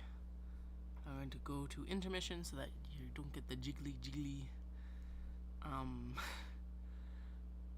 phone camera, because I don't actually know what the phone camera is gonna like end up, because it's connected to the gorgeous new little tripod that I have. But the problem with that is the tripod is holding the microphone. And so we'll see. So we're just gonna kind of do an intermission here, because whatever. But what I decided to do, sorry for the jiggling, I just wanted to be back. What I decided we're going to do is we're going to go over and we are going to iron out in the disaster that is my sewing studio. I cleared a little bit of a path for myself, but not much. And what I'm thinking we're going to do is we're just going to focus on the side here with the ironing board, and I'm not going to cut my head off that much. Alright, there we go. I don't actually know how much I need to iron, but we're going to do it right now because I see that I did steam press some of this. It did decent. It did better than not doing anything to it, but it did not get the wrinkles out. So, yeah, I should have taken like a before and after photo, but that's not where we're at right now. So this is the intermission between cutting pockets and ironing and cutting pockets, which is fine. Made sure to fill my iron up and everything like that. And you may ask if I have a washroom downstairs. Well, yes, I do. When I say I have to go upstairs, it's because the washroom down here is the cat's litter box room. It's actually a goal with our next set of cats is I want to toilet train them, I think. Because I'm like, it's just one of those things where I think it would be a lot nicer to just have toilet trained cats. And I think a lot of cats will actually do that, so. Alright, actually there isn't as much fabric here as I thought, which is both good and bad. So, we'll see where we get to with the black cuts. I didn't really do any counts to be like, this is Paula's and this is mine for this one, but obviously we'll get Paula's done first.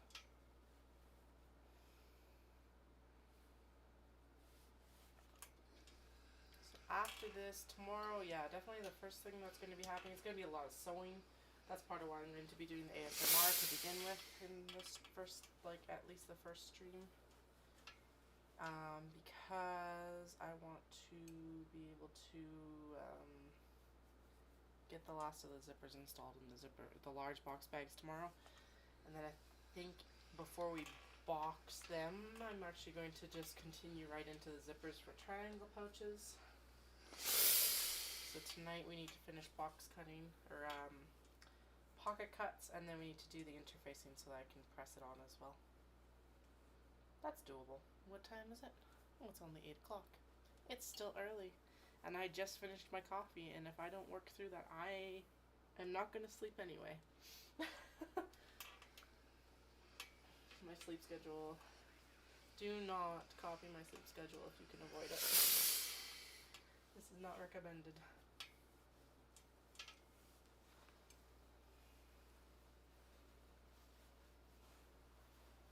Okay.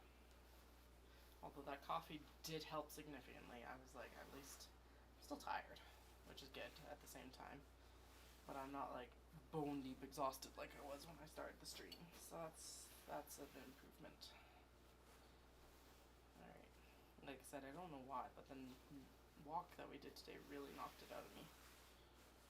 So walks don't normally, so it was weird.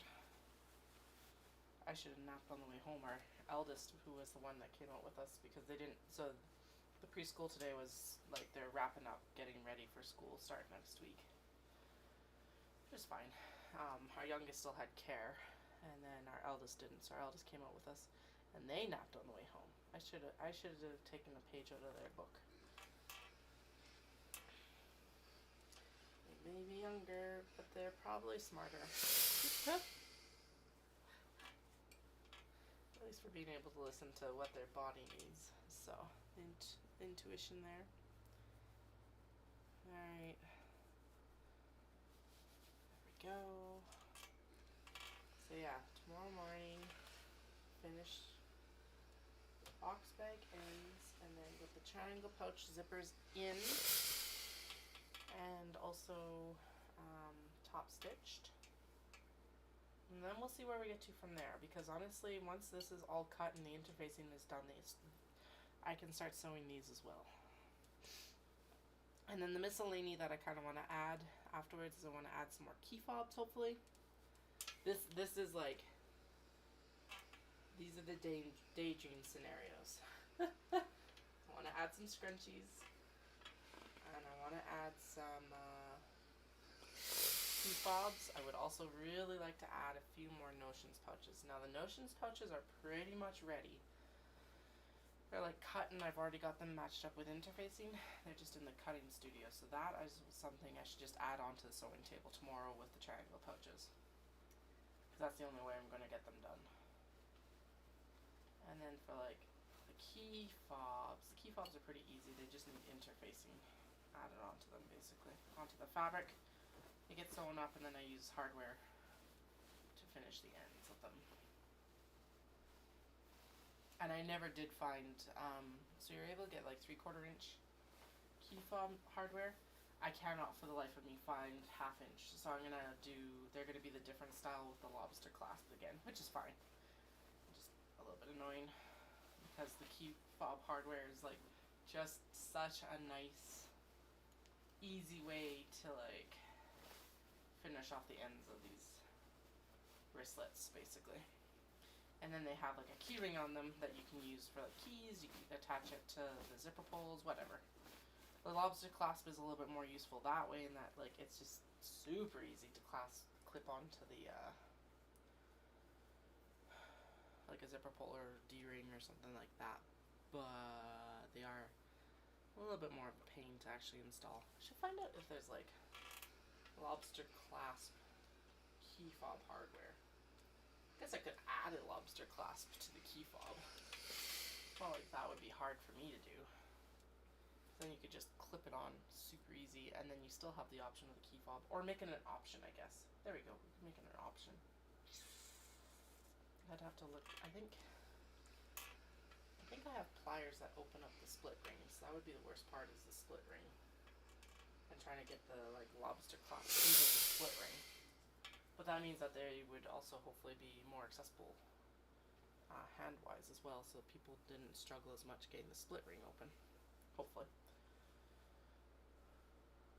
I am getting distracted a little bit. I should actually move you over so that you can see the view out my window, because it is spectacular. I will show it to you, and then I'll go back to ironing, and because I don't know if you're going to be able to see it very well at all. But no, not really. But there's like the silhouettes of the mountains there with the sunset and everything like that happening. So if you see me looking up and slowing down ironing, that's why.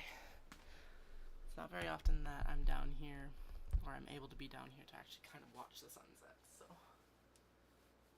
Because usually I'm like, got my head down sewing, or I'm in the cutting studio, or I'm upstairs wrangling children into bed usually right now, so.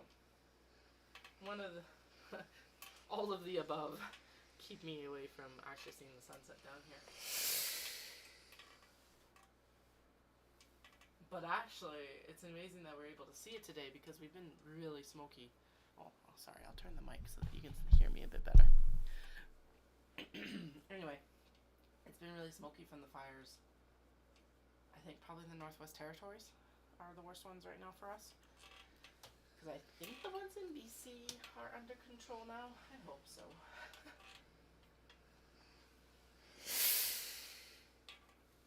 Yeah, but we haven't been, like, we saw the silhouettes. But yeah, actually it's been clearing up all day. So that's really cool to see finally. This view is part of the reason that we selected this property when we moved. Because I was born and raised in, well, I was born in Calgary, but I was raised in the mountains. And I miss being able to see them. And then we lucked into this place, and it had basically it had like 95% of what we were looking for, that we knew we were looking for, and some of the things that we wish we had done to our first house were here as well. I think the only thing I'm really missing about the old house is the basement. I actually like this house quite a bit, but I am missing the space of the basement. And like the ability that I would have been, like how much more I would have been able to grow in the other like basement studio.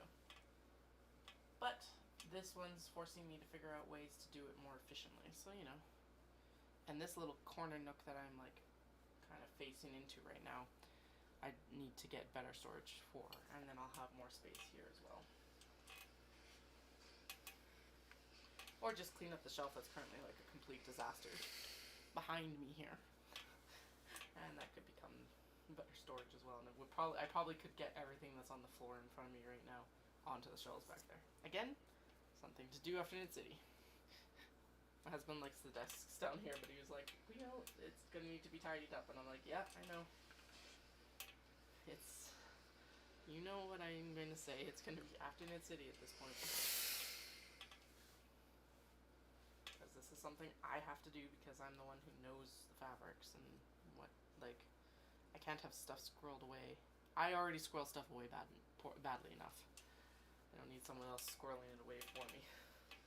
And then me not knowing, like, completely not knowing where it is. It's already bad enough when I put stuff away. One of those people that's like, turn this so you can actually see me a bit better.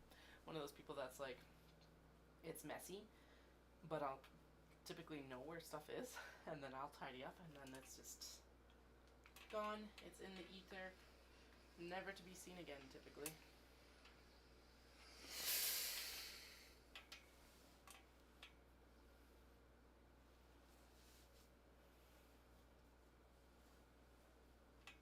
But yeah, there'll be another paring down of supplies. I am still really leaning towards cleaning out the yarn closet and like shuffling stuff in the other room.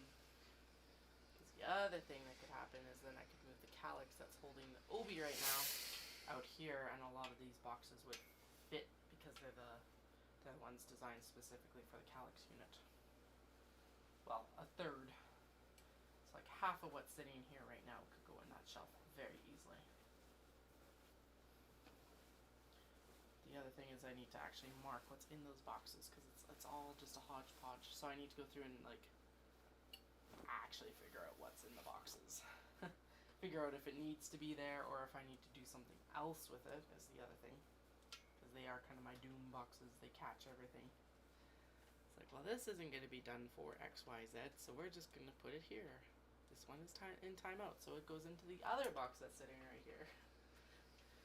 What I'm trying to do is start, I know they're plastic and that's terrible in some ways, but I'm trying to get more plastic bins so that I'm able to see, and like, as you've been seeing, I've been using the bins actually very effectively this summer to be like, okay, these are not bags, these are X, Y, Z, whatever they are. Big bags, I need to, there's a couple more here that are nearly empty that's part of what I need to do is also like do a little bit of fine tuning to that system. So maybe I just need to get some of those like cheap resin. They're not cheap if you buy them at Canadian Tire, but they're cheaper if you buy them at Costco. They're resin shelves. So they would be heavy duty enough to hold the bins once they're full, and then I could set the shelves up properly for them. So that then I could just carry the bin out from the cutting room when it's ready. That's the ideal, because they'll sit under the cutting table until they're full. Then they'll move out into this room, and then I can just pick a box and go to town. That's the idea. Alright, we are about 2/3 of the way through this fabric. We're definitely over halfway. So we're getting there. It's not taking as long as I dreaded it would, and that's usually the way it goes. I'm also getting a better iron because basically the steam press is amazing for like pressing, which means flat pressure. But the problem with washing and drying is you get the wrinkles, and so the iron I find just like pushes the wrinkles out better than the steam press. Steam press does have a tendency to like press wrinkles in, because like it's a press. Whereas the iron, like right now, is pushing all of the crinkles out of the fabric instead. I don't know. It's, unless you've kind of had the experience with both, I guess it might be, that description may not make sense. But that's been my experience so far. So I don't know how the Mangles do it, because like, so the Mangles are like a rotary iron, and I know that they typically sell them to hotels and stuff like that, so they like wash dry and then they throw them through the mangle. I'm very curious how a mangle would work to actually iron stuff, because I'm like, that would be extremely useful, because then I could wash and dry all my interior fabrics. But the problem with that is that they take up space again, and space is at a premium. They do come up once in a while pretty cheap. They are also unwieldy, and I don't know about moving a mangle downstairs. Guess I could hire someone to do it.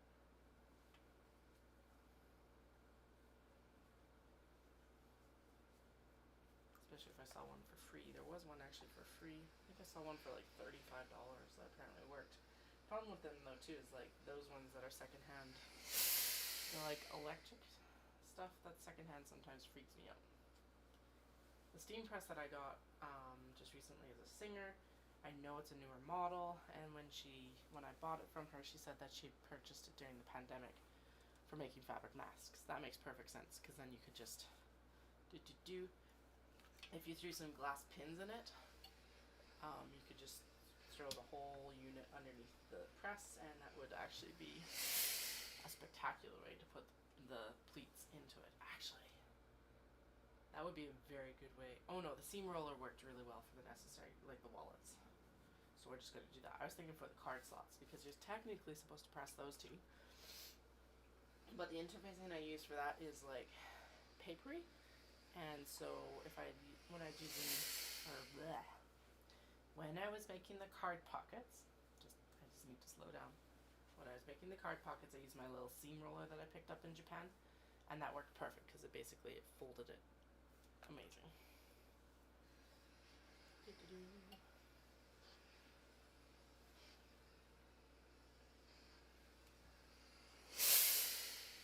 The other thing I think we've mostly decided at least, is when we go back to Japan, we're actually going to go stay in my old university town again. Because the hotel is like a fifth of the price. I'm kind of like, we're not going to be buying the JR pass, because it's like, it gets restrictive for like realistic, or we're not going to like use it enough to justify the cost of it, basically, I don't think. Because I have a feeling most of what we're going to do is we're going to take the Shinkansen down to Kyoto, Tokyo. We'll take the next probably from Tokyo to Narita, etc. All that, but that does not add up to like the cost for a week-long JR pass or 2-week-long JR pass. We're just not going to use it much. And when you're down in the Kyoto Osaka area, the JR lines just aren't even as prevalent as they are in Tokyo. So you end up on more. It's easier to end up and use, or it's easier to use the private lines, and just it's not much more expensive either. Anyway, so we were looking at like, if we're doing that, I was like, well, we don't have to stay around Kyoto Station then. We could go down and stay around like Nomura Taylor or whatever. And actually, Stal suggested that we look into staying in Hirokatashi instead. And yeah, it's worth the price savings to be like a little bit further out from Kyoto and Osaka.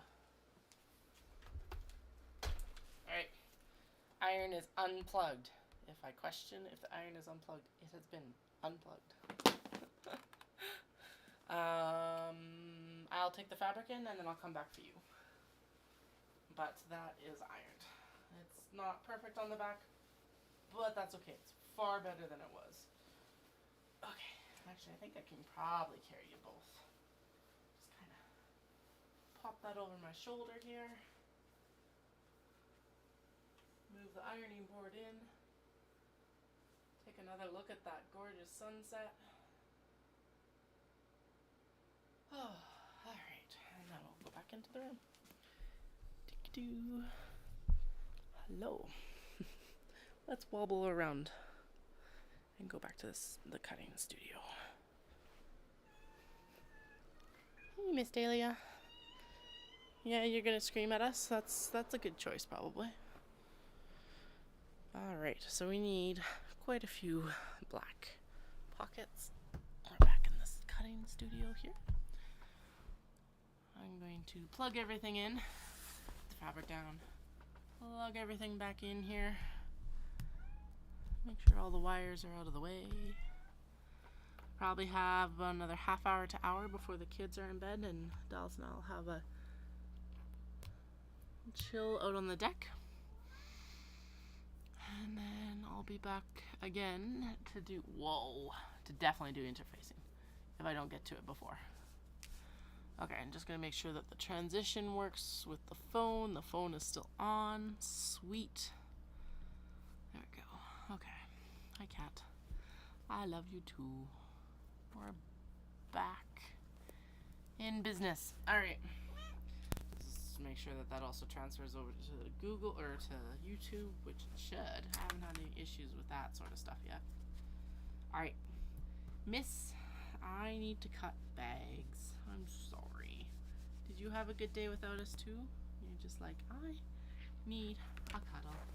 Okay, look at the camera. There we go. Oh, good scritches. Yeah. Some percussive maintenance as well. Alright. Hi, my itty bitty. Let's get some bags cut, or pockets cut. It's really tempting to just go along this whole length and do the selvage, but I feel like that would be way too intense. Hi. It's a good thing I'm working with black fabric right now. Oh yes, I know the camera, for some reason, for like you and Flynn, has been very attractive the last few days. Okay, so we need to do 34 and 4. So we need 38 black pockets. Right? Yeah, because I need 5. Wait. Okay, we're... Really? Hi. You got... So we got 1, 2, and 3. Alright, and then we threw this one back in here, because we swapped another one. Okay, and then we still needed 2 more cuts of the blue, and then we needed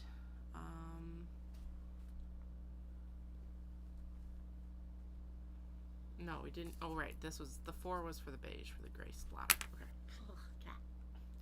Your hair is so tiny and in my mouth as I rub my face on her again. Okay, so we need 34 black pockets. So we need 68 cuts. 68. And every 2 cuts is 3 bags, so we need 22 cuts. 23 cuts. 23. Ooh, you need your nails trimmed. 23 cuts. Okay. Alright, cat. If you can chill out there, that's fine, but you can't scratch me. Okay. We'll start here, and then we'll do the last 2 blue ones, because they're sitting over here waiting their turn as well. Okay. Yeah, that was scary. Off you go. You're being a pest. I'm sorry. We'll hang out when I come to bed. Okay. Let's see here. So, oh, we gotta check to see if I can actually get 3 bags out of this still or not, or how much it shrank.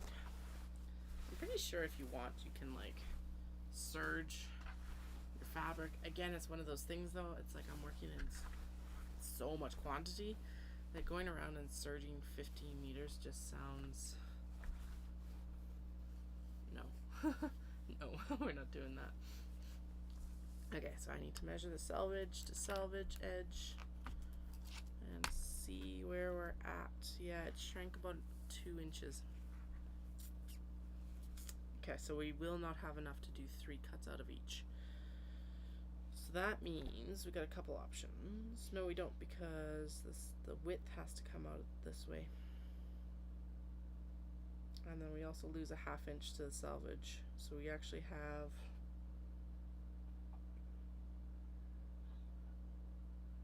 almost 21. So 42 minus a 1/2. Actually 42 minus an inch, so it's 41 inches across.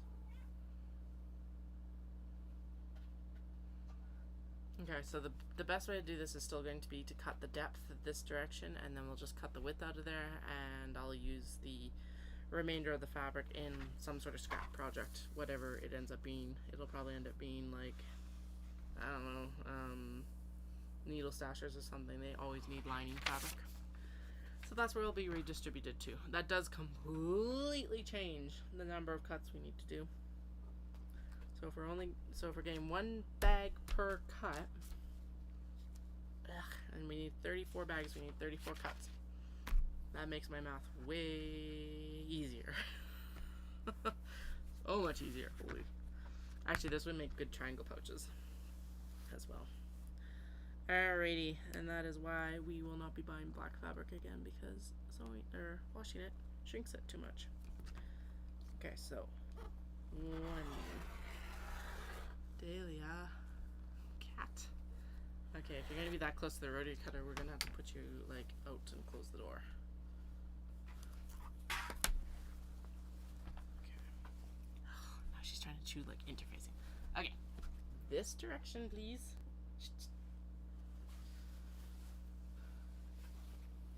And then we'll still have to trim down the selvage as well, because I don't want to be catching it in the like, I don't want it showing in the bag. That's what I meant. I don't want it showing in the bag. Alright, we are at here. Okay, and then we need to be there. Take this. I guess I could have laid that piece out, but I didn't. That's what we'll do in future. If she jumps up one more time, I'm gonna have to close her out. Yeah. I do not need to take a cat to the emergency vet because I clipped her with a rotary cutter. Alright, cat, let's go. I know, I love you too, but I am working with stuff that you shouldn't be around. Off you go. Good girl. Alright.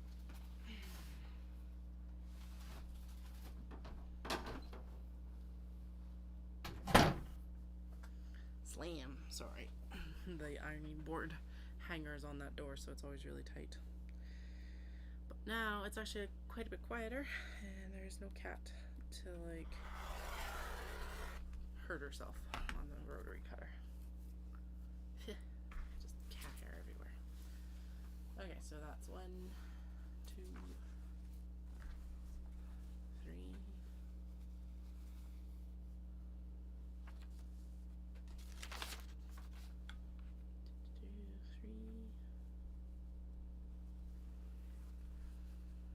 I don't know if we have 34 cuts out of this. I hope we do. Fingers crossed. Because I don't know what I would do for fabric or for pockets for the ones that would be missed. I'd figure it out, obviously. I did for the other ones, but it's like, eek.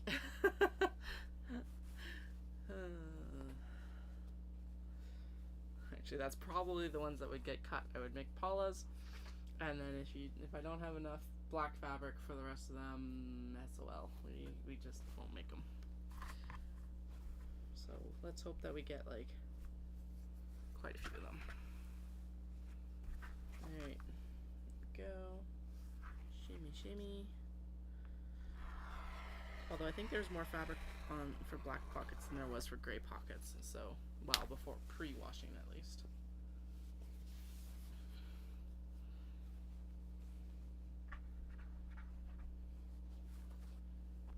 Okay, so if we need 34, a good stopping point to kind of like trim everything up is 11. So we'll go to 11 and then we'll see where we're at. There we go. So what are we at? We are 1, 2, 3, 4. We're only at 5. 5. Okay, actually I'm gonna stop there because it's starting to wobble already, and I'm like, we are tight on fabric. Let's keep this as square as we can. Still rubbing cat hair off my face. Sorry. So that's 5. 5. 5. 1, 2, 3, 4, 5. Okay. Line that up there. We're gonna be down here, right there. So this is 6.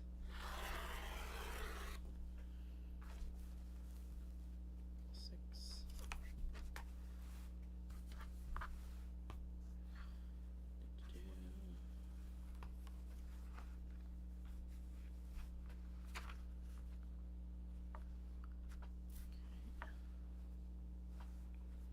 6. 7. 1/5 of the way there. 20% cut. 7.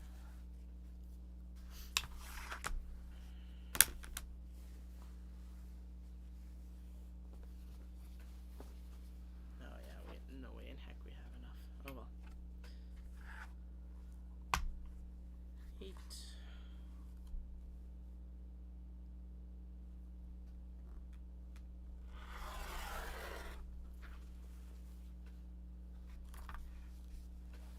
9.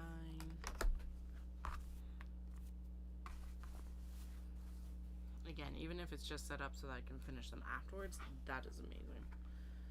Because I'm hoping that I'll have a couple more shows in the like fall season, and also I want to sew and stock the online shop. So these streams aren't going anywhere for a while. The afternoon ones will reduce in frequency. I will not be working this much when my husband is home. This is special case scenario for Knit City prep only. But like when my kiddos are at school and daycare, I will be streaming then for sure and getting my stuff done. I think I probably have 20 or 25 pockets here. So darn close to what we need, but I think not quite enough. Maybe it'll surprise me. Maybe I am underestimating how much is actually here, but I don't feel like I am. I feel like I'm still might be overestimating at that amount. Whatever, we'll just cut it all and then we'll figure it out from there.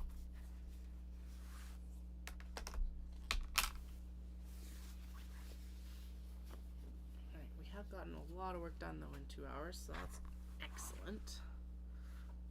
Happy about that. Which also bodes well that we'll be like I'm at a good energy level to actually get interfacing cut and at least start pressing it on. So that's also good. I don't even know how many we've cut. I'm just gonna go through and cut all of this for Kato bags, and then that's fine. We'll move over to other fabric for like I'm not making a lot of purses or anything right now, so I can find something else to line those with. Hello. Oh, that's not exciting. My watch is like, you have doubled a goal. Which is good, but it's not like some, I don't know. I don't know what would be more exciting in some ways.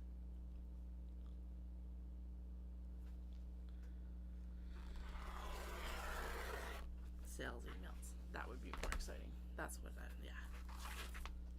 So every time I get a sale, my watch goes, zzz, zzz, Shopify has a new order. It's better than the like Etsy Bing. And that was always like Pavlovian response of like, yeah, there's an order.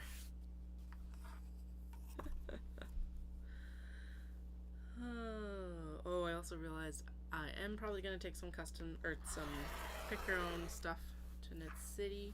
So I'll have to prep a binder for like webbing options. I am not going to be taking the zippers. There's just too many options for that, and that would just, they're already a disaster as it is. So it's like I wouldn't even be able to do a proper representation of what I have available.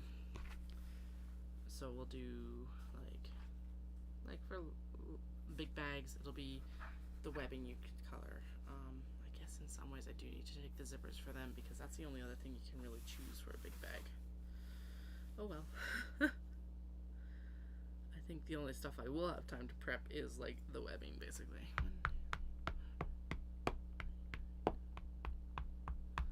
Right? Gotta prep leather handles for these two. Ugh. Not free of them yet. Not free of the prep work yet. It's like I don't want to sew everything and then be stalled out on like doing handles. Okay. Maybe I need to get my mother-in-law over to like help cut handles or something like that.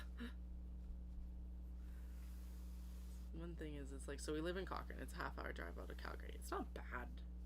It's close without being in the city. Although Cochrane, they call themselves a town. They're not a town. They're a small city. I think there's something like 30,000 residents now. Anyway, there's a lot of things not like about Cochrane, and that is one of them, because it would change our tax brackets significantly. But the other thing is it's like I can't call my friends up late at night, or like not even late, but like at this like 8:30 point and be like, the kids are down in bed, come help. I need to be holding more like help me make it parties or something like that. I don't know. Because I said I was gonna have a bunch of bags done for this weekend for my friend to help me turn, but now I'm like, ugh. Actually, that'll be the goals. I'll make sure that I've got the large box bags done, because that'll be a lot of bags to turn as it is, and a lot of time saves too. But okay. Do.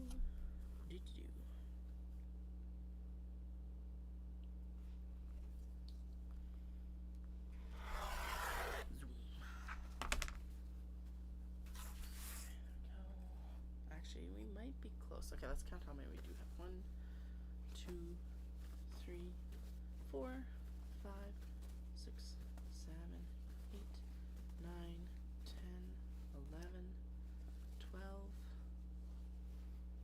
13, 14, 15, 17. Sweet, so we're halfway. That's not bad. We're gonna push it. We're gonna push it really hard, but we might have enough. I don't think so, but we'll be close. 17.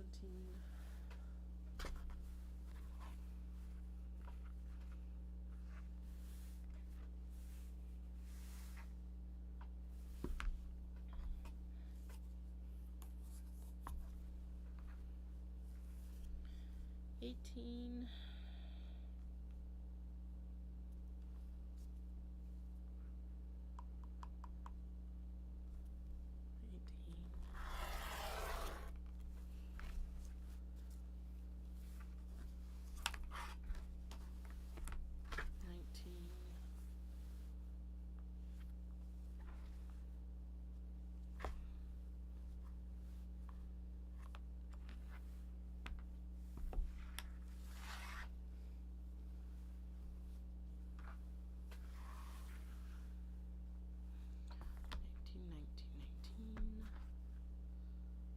20 will be a nice like rest number, basically, of like that's an easy number to hold in my head.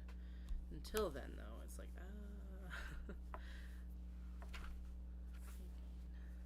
19, 19, 19, 19,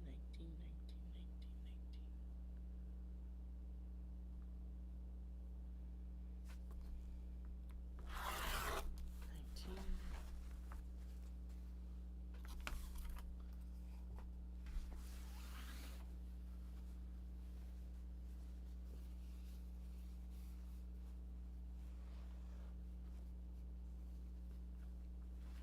Chatty.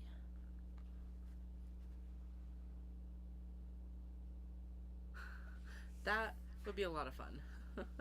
And I'm sure if I called them up and I was like, hey, can you come out and like chill with me and do stuff with me, they would. It's not that. It's just I feel bad for making them drive like 45 minutes in the dark is basically what it is. And like we've got family out here, but it's kind of the same situation of like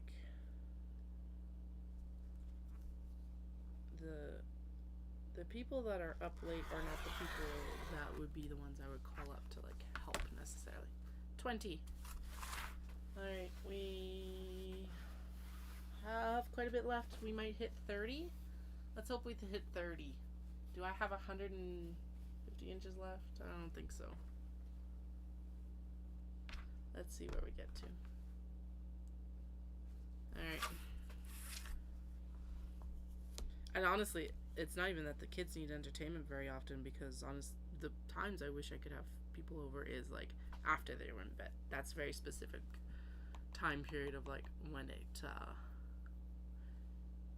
in some ways would be the most useful for me. One.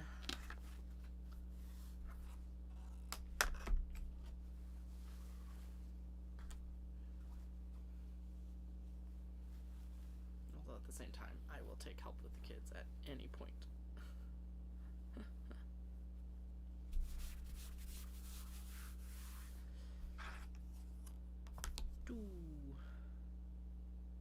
They do love. There's certain friends that they really, really, really like seeing too, which is super cute. So, right, the laptop needs to be pushed back a little bit. And that rotary cutter got very close to it.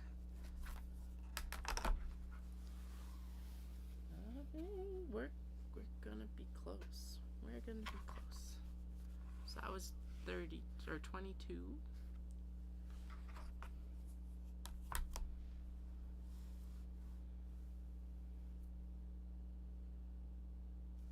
23.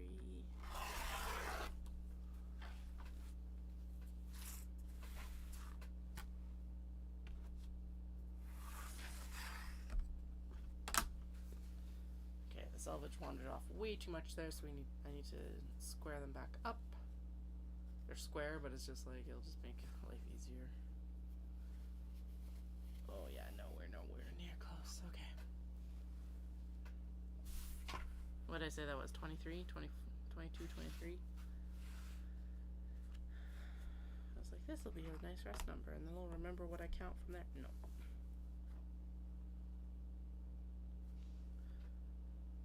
23. I'm gonna say that's 23. 24.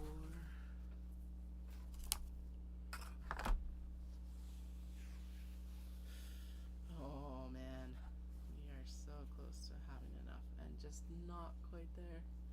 All right. 25 here, I think.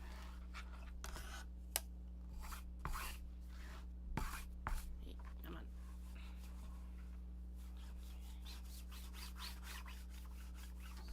Go.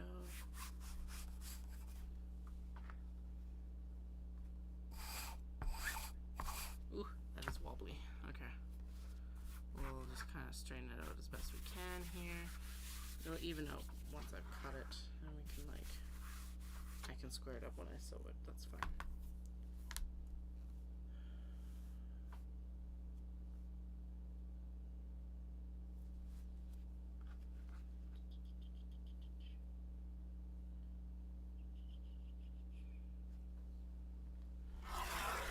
What is that? 25-ish. Looks like we're gonna get about 27, 26 or 27. I don't know if I actually counted the if I was actually on the 25 count or not. Okay, there we go. Cut it this way because that just evened out nicer on this side. A little easier.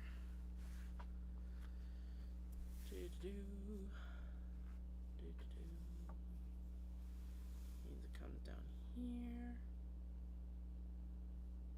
There.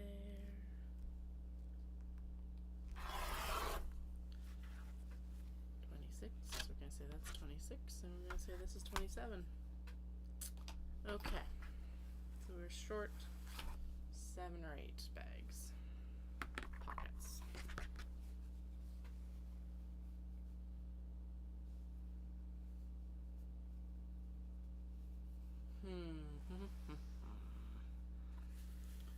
What should I do to fix that? Ooh, that is a very wandery edge, so we will definitely square that up.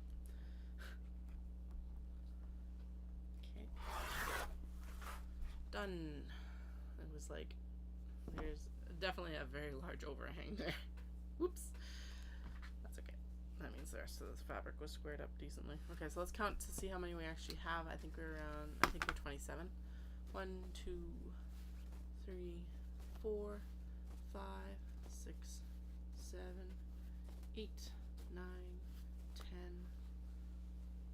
11, 12, 13, 14, 15, 16, 17, 18, 19, 20, 21, 22, 23, 24, 25, 26, 27. Okay. Let's cut one, and then I'll see if we can like Frankenstein together the pieces. So we currently have 27. 27. Okay. 27 black pockets. 27 black pockets. That's how many we have. If I repeat it multiple times, I should have a better chance of remembering it. At least that's the theory I'm sticking to. Okay. We'll pull one from the pile. And we'll see. So we're going to trim down this selvage, especially since it is so bright against the black. We're just going to take a little slice off. There we go. It can be sewn into selvage, but it's like, especially on this, it's so stark that I don't even want to risk it. That will now be completely, or within the seam allowance. Now it is completely, for sure, within the seam allowance. Okay, so we're going to go there for it. And then, okay, if this works, it is going to be an extremely tight cut. So I'm gonna go silent while I do this, just to see. Who knows? It might work. It's not gonna work. Never mind. What I should have probably done is cut it so that, no, that wouldn't have worked. The fans would have run the wrong direction then. Okay. So we have 27 pockets. Yeah, and then that is nowhere near wide enough to make pockets from. It's like 2 inches too small. The exact, even with that wrinkle worked out of it, it's too small. So it ends like about here. So it's not 2 inches, but it's 1.5 inches too small. And I can't add a strip on this side because that would be extremely visible. Whereas like if I was able to add a strip along here where you do the fold, it would be an extra line, but you could stick it at the bottom of the bag and you wouldn't notice it. Whereas if you put one on this side, you're gonna notice it. And that still wouldn't be enough to actually salvage it. Alright, so what are we gonna do? I could just say screw it and not sew 7 of the bags. And honestly, given the amount of time that I have, that's probably the best decision. So then the question becomes, what bags do I pull?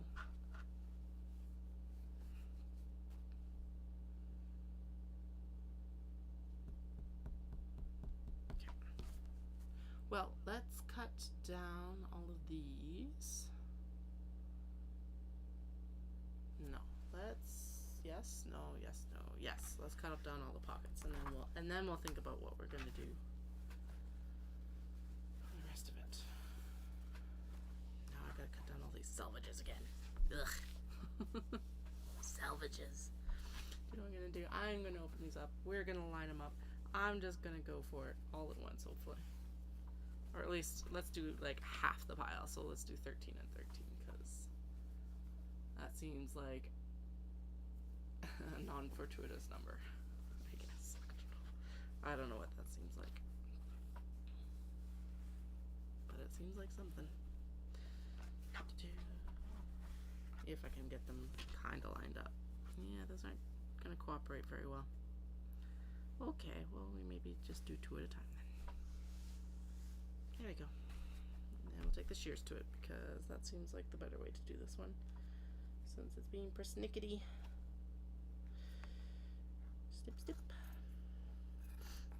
Away you go, selvage.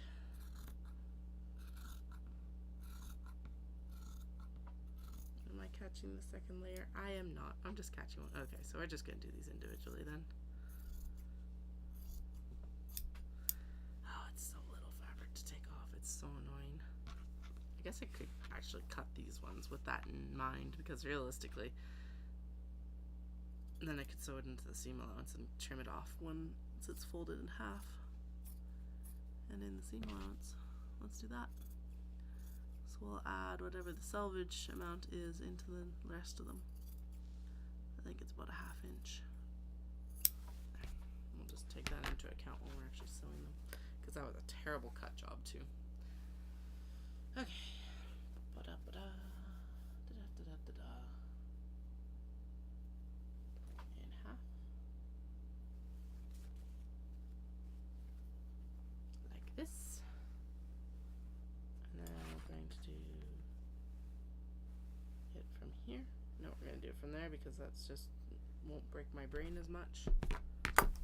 Go. And then I am gonna give it a little bit extra room because that was a terrible selvage cut. And I don't want them included in the selvage. Let's see. What? So that needs to be lined up there. It's lined up here. On the 1/4 inch, yep. Alright. Oh, that's annoying. I can't believe we're cutting it that close. Haha. With this amount of fabric. Okay, how wide is the selvage? It is exactly a 1/2 inch. So we're going to cut an extra 1/2 inch onto these fabrics because that will save me a significant amount of time not having to cut the selvage off. As long as it's fairly even in its fold. That means I'm also just going to stack a bunch because his will just do 1 cut.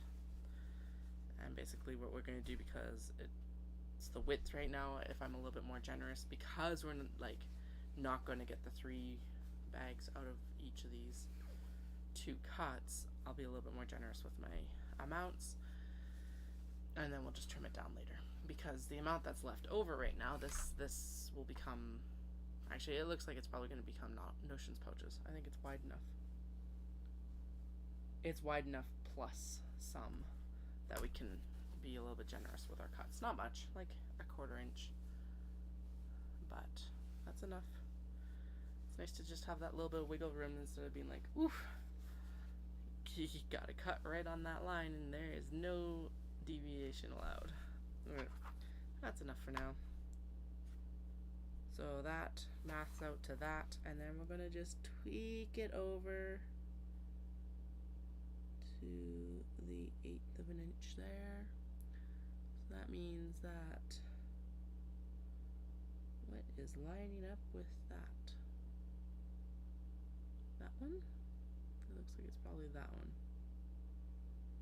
There's the inch line. Yeah, 3/8 of an inch there. Okay, that's lined up then. There. Okay. Next set.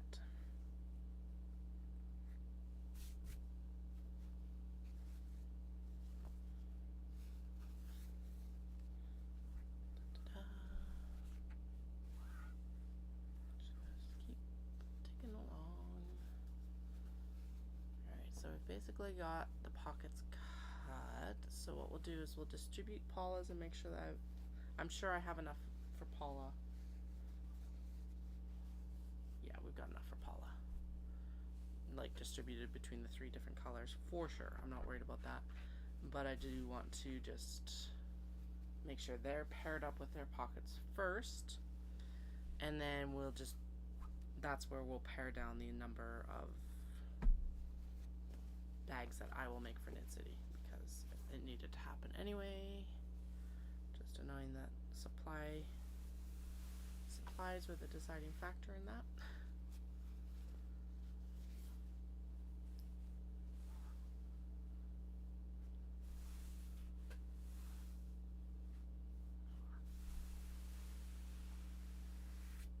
Go. So it's going to be that to this. Scoot it over that 1/8 of an inch, which means that we're lined up on the 3/8 of an inch line on the inch there. There we go.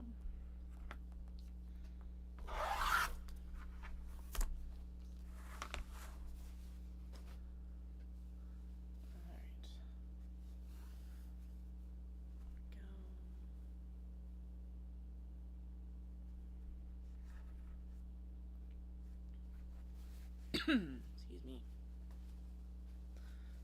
Fiber fluff.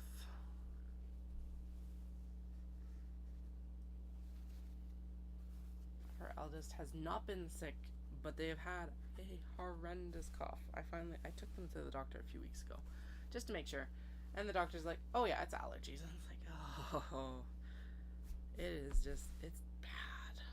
And so it's been bad the last few days because of the smoke. I'm just like, she's not sick, I promise. It's just but like, it's a dry cough. It sounds terrible. It's like, she doesn't have COVID. She doesn't even have a cold. She's just allergic to the air. No. Now, is it a fallout from COVID? It might actually be, because who knows? We had COVID a year ago. The last known infection was a year ago. There we go.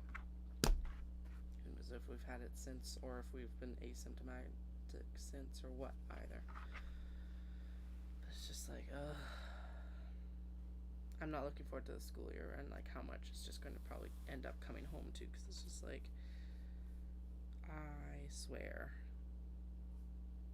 they brought home every single piece of bug last year, and I'm not looking forward to heading into another season of that. I'm really hoping that's a little bit better this year. So we'll make sure we're right on that flu shot, and I think there's a new booster coming out at the beginning of October, so that'll be good. I need to go get Felix's his booster, but they've been sick. Like, so basically we got, both the kiddos got their first dose in July, end of July, whenever they first approved it in Canada. As soon as I heard that, I booked it. I actually turned around to get them vaccinations last year. Because I was like, yes, we're doing this right now. I think I was going into the city to pick Dallas up. Anyway, turned around to get them the vaccination because I'm like, nope, this is way too important. And then we caught it 2 weeks later. So thank goodness they've had their first dose. It was bad enough with the first dose in their system. And I had 3 doses and it wasn't fun. And then they went into school, and because it has to be like, the boosters are what, like 6 months from, I think the boosters are supposed to be closer, but then it's like 6 months after your last infection. That's what I've been following for the kiddos. So the eldest got it recently. The youngest still hasn't been able to get it because we just keep rotating through these other illnesses. So it's just like, stay healthy for 2 weeks so we can go get you a vaccination.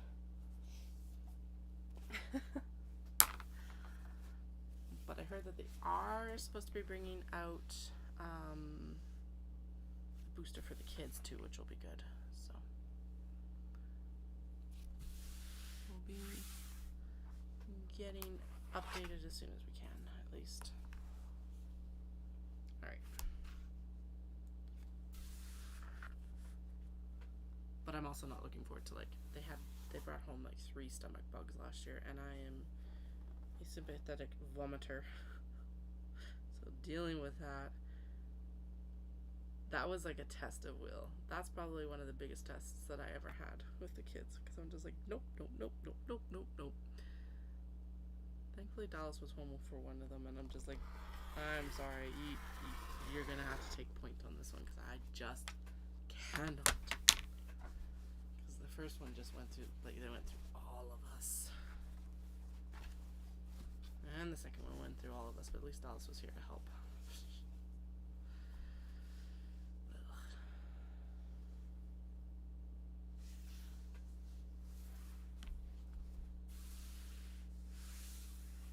Alright, so we're cutting the blue for the two from the blue.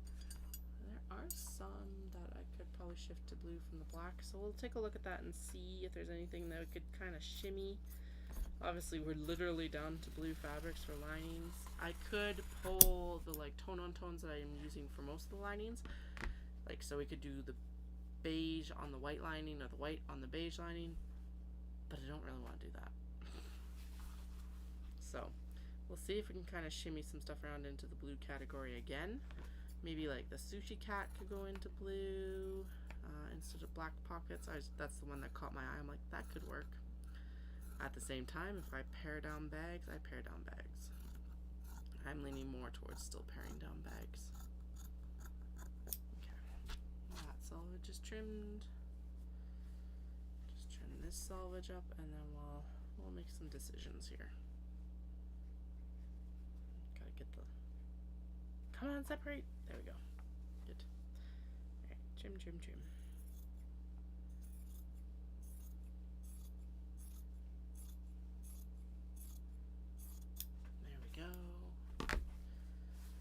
Match the selvages back up. We'll do this very, very tight cut again. And then we'll see what we do from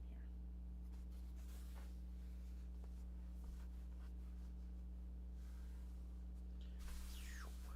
Alright, see. I'm going to line it up on this line because that's the one that doesn't break my brain as hard. Because it's a 1/2 inch cut, so it's like line it up to the one where it's just easy to do the math from, because otherwise, it's not happening. Okay. Because that goes to here. And then that, then we've got the 2 bags there for the cuts. If you hear Dahlia outside the door, that is my cat crying at the door. But if she comes in, she's just gonna put more fur in my face, so let's not do that again. At least not for a bit. Okay, so there's the 2 blue pockets, and those are gonna go with these breakfast guys up here. Should I be clipping to them to the bags? Yes. Am I? No. There. Okay. My special sock is irritating my leg tonight. That's interesting.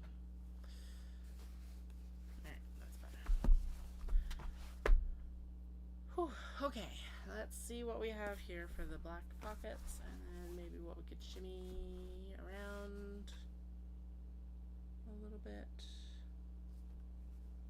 Looks like there's some gray pockets in here as well that shouldn't necessarily be here. Did I shuffle stuff around?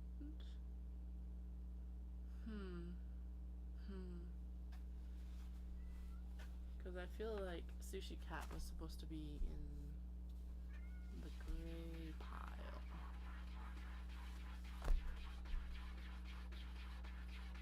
We're just gonna cut the bags that I said I was gonna make, and we will deal with it later.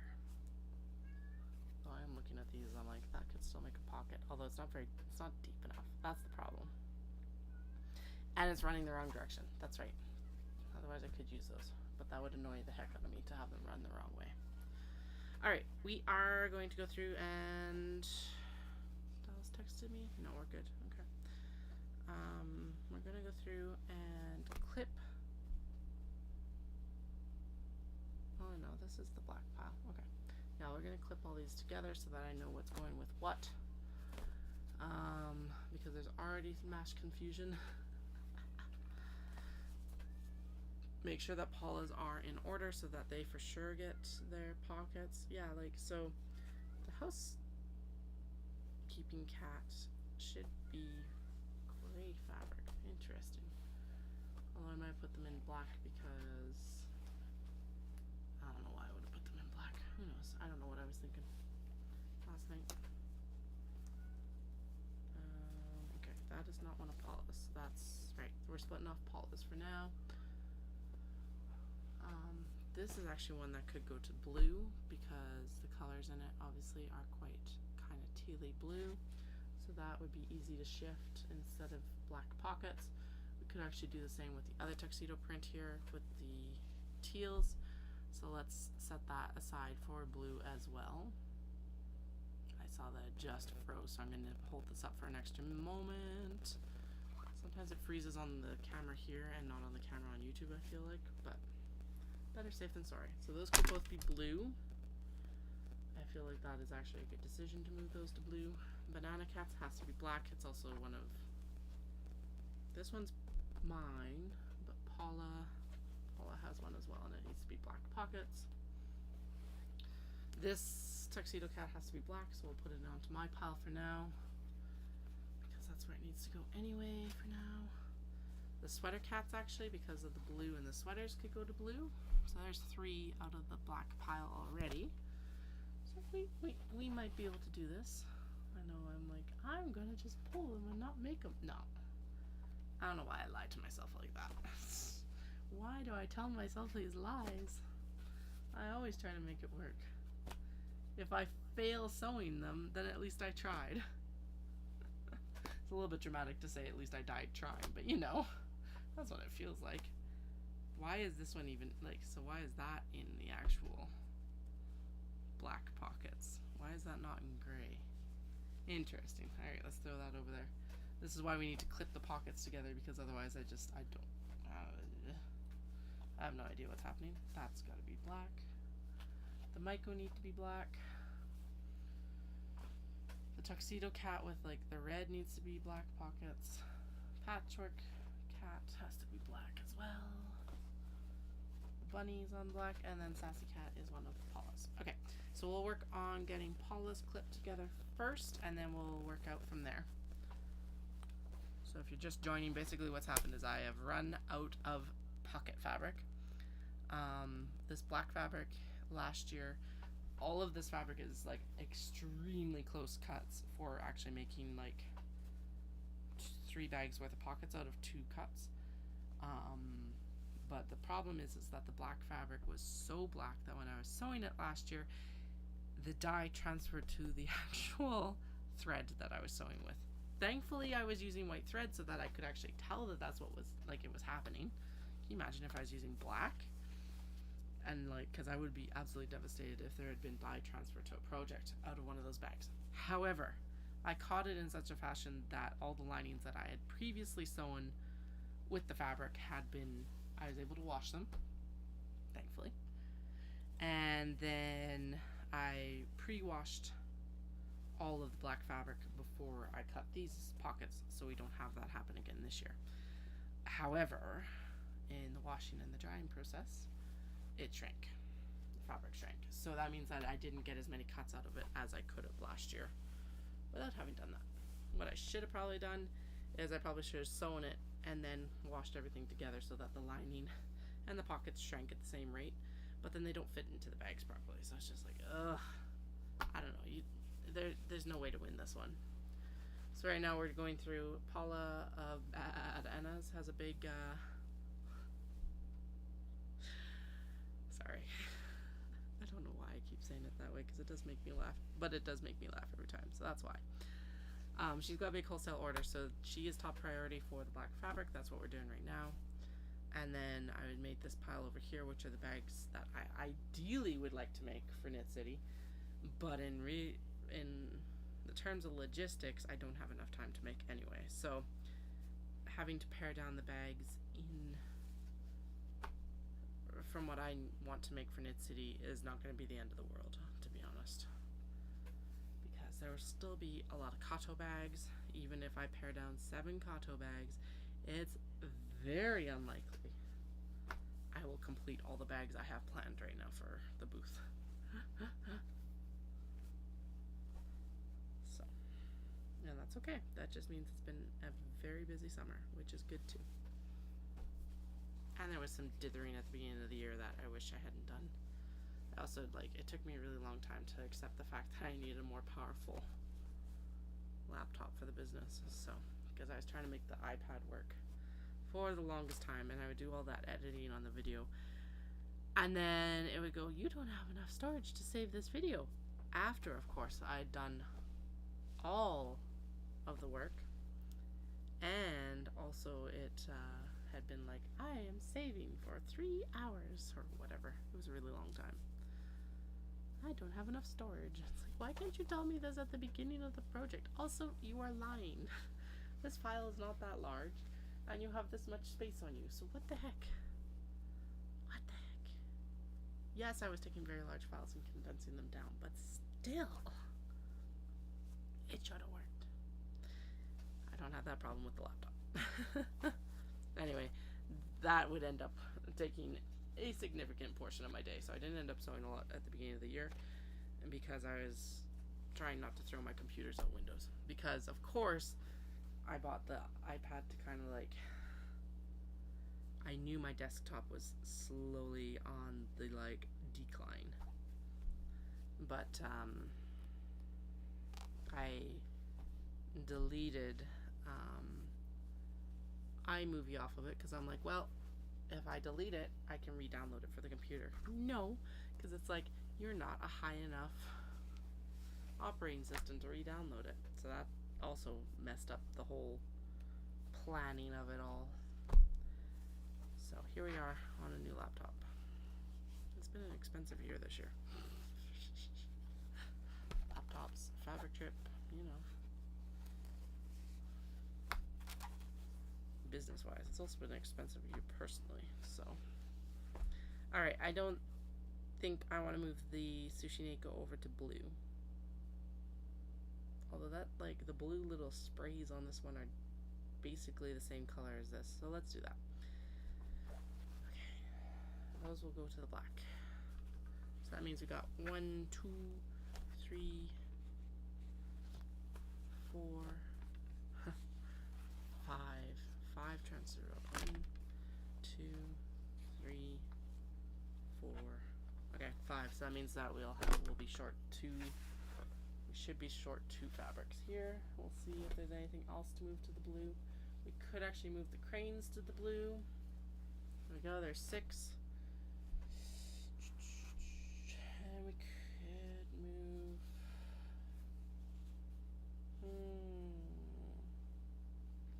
Shiba Dango could look really nice with this like marble fractury blue that's right here as well. There we go. Yep. All right. As all the fabric falls on the floor. Sweet. It's like, I quit. I wanted black fabric, not blue fabric. I refuse to work under these conditions. All right. Pink fans, black pockets. That is going to be very high contrast. Holy. Alright, so those have been clipped. We're going to just move these into, need to be clipped. I don't know why I'm doing housekeeper cat with black, but I feel like it'll be good. It'll be good.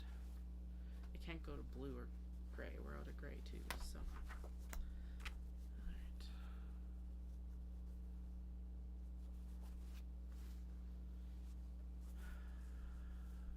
Matchy, matchy, matchy. And actually then we should pull those, where did I say I put the beige fabrics that need to be cut? I think I like threw them on the cutting table somewhere. They're around here somewhere.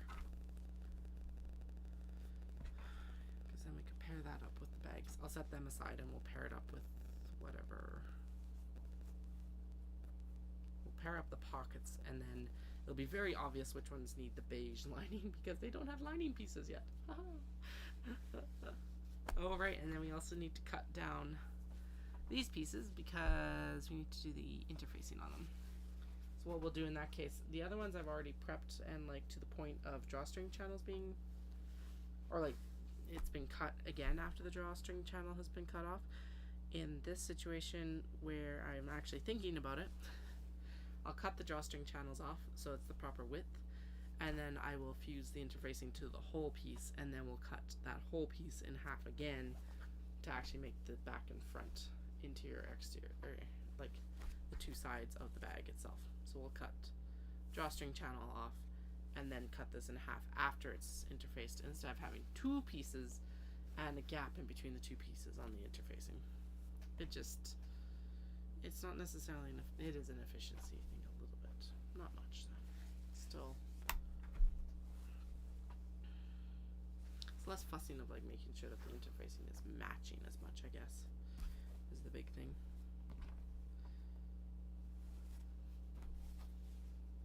Alright. Yeah, these were good decisions for the ones to keep with the black pockets at least. And if there's extra, we'll shimmy a couple back over. I don't know which ones we'd shimmy over, but we'll shimmy something over. I don't think there's extra. I think we're exactly on where we need to be. Like, yeah, it's like, I'll just cut them, it'll be fine. No. My stubbornness will never. Will I finish them for Knit City? No, probably not. But they'll be ready for afterwards, like I said. It's never like wasted effort. Oh, we're actually still short one. Are we? No. There's a few more cuts right there. Okay. Sweet. That means we can shuffle one over. We ended up with the citrus up here for some reason. So I think we need to actually shuffle one of the, we'll pin the rest of the gray before we do any more cuts and just see, let's see what's up. I don't know what's happening anymore. Okay, so those all had linings. At least that happened. Shuffle, shuffle. Bunnies. Like that. Okay, so this is the pile that is going to be converted to blue. We have one more black fabric. These should be converted to blue. And they all have linings. Lining, lining, lining, lining, lining, lining, lining. Yeah, they all have linings. Okay, and then this citrus for some reason was in the black pile, but I feel like it's supposed to have gray. That's like a very vast contrast. We do have to finish this one for Paula. So for now, it's going to take the black cut, but we'll see where that goes. It can't go to blue, but we might be able to shuffle one of them. Oh, I know what we're doing. Okay. So the pancakes have to go with the blue. That's fine. Ding. Pancakes. Japanese, they're hotokeki, and they're also considered dessert food, so it's extremely rare to find them as breakfast food, which is nuts. There's one place in Japan though, it's called Eggs and Things, and it is delicious. It's so good. Okay, right, and we transferred cupboard cats to blue? That's what we did, yeah. Okay. Like, you were gray, so we could transfer you over to the black pockets, but no. Okay. Alright, it looks like the kiddos are probably down to bed. I hear Dallas walking around upstairs. So let me just double check here. Sweet. So I'm gonna head upstairs. We'll finish matching pockets after we go kind of have our conflab and chill a little bit. And then we will cut the interfacing that we need to cut for these guys and maybe start pressing it tonight. If we don't, that can happen tomorrow, that's fine. So I will be back on between 10 and 10:30. I likely will not post to YouTube just because it'll be easier just to show up. So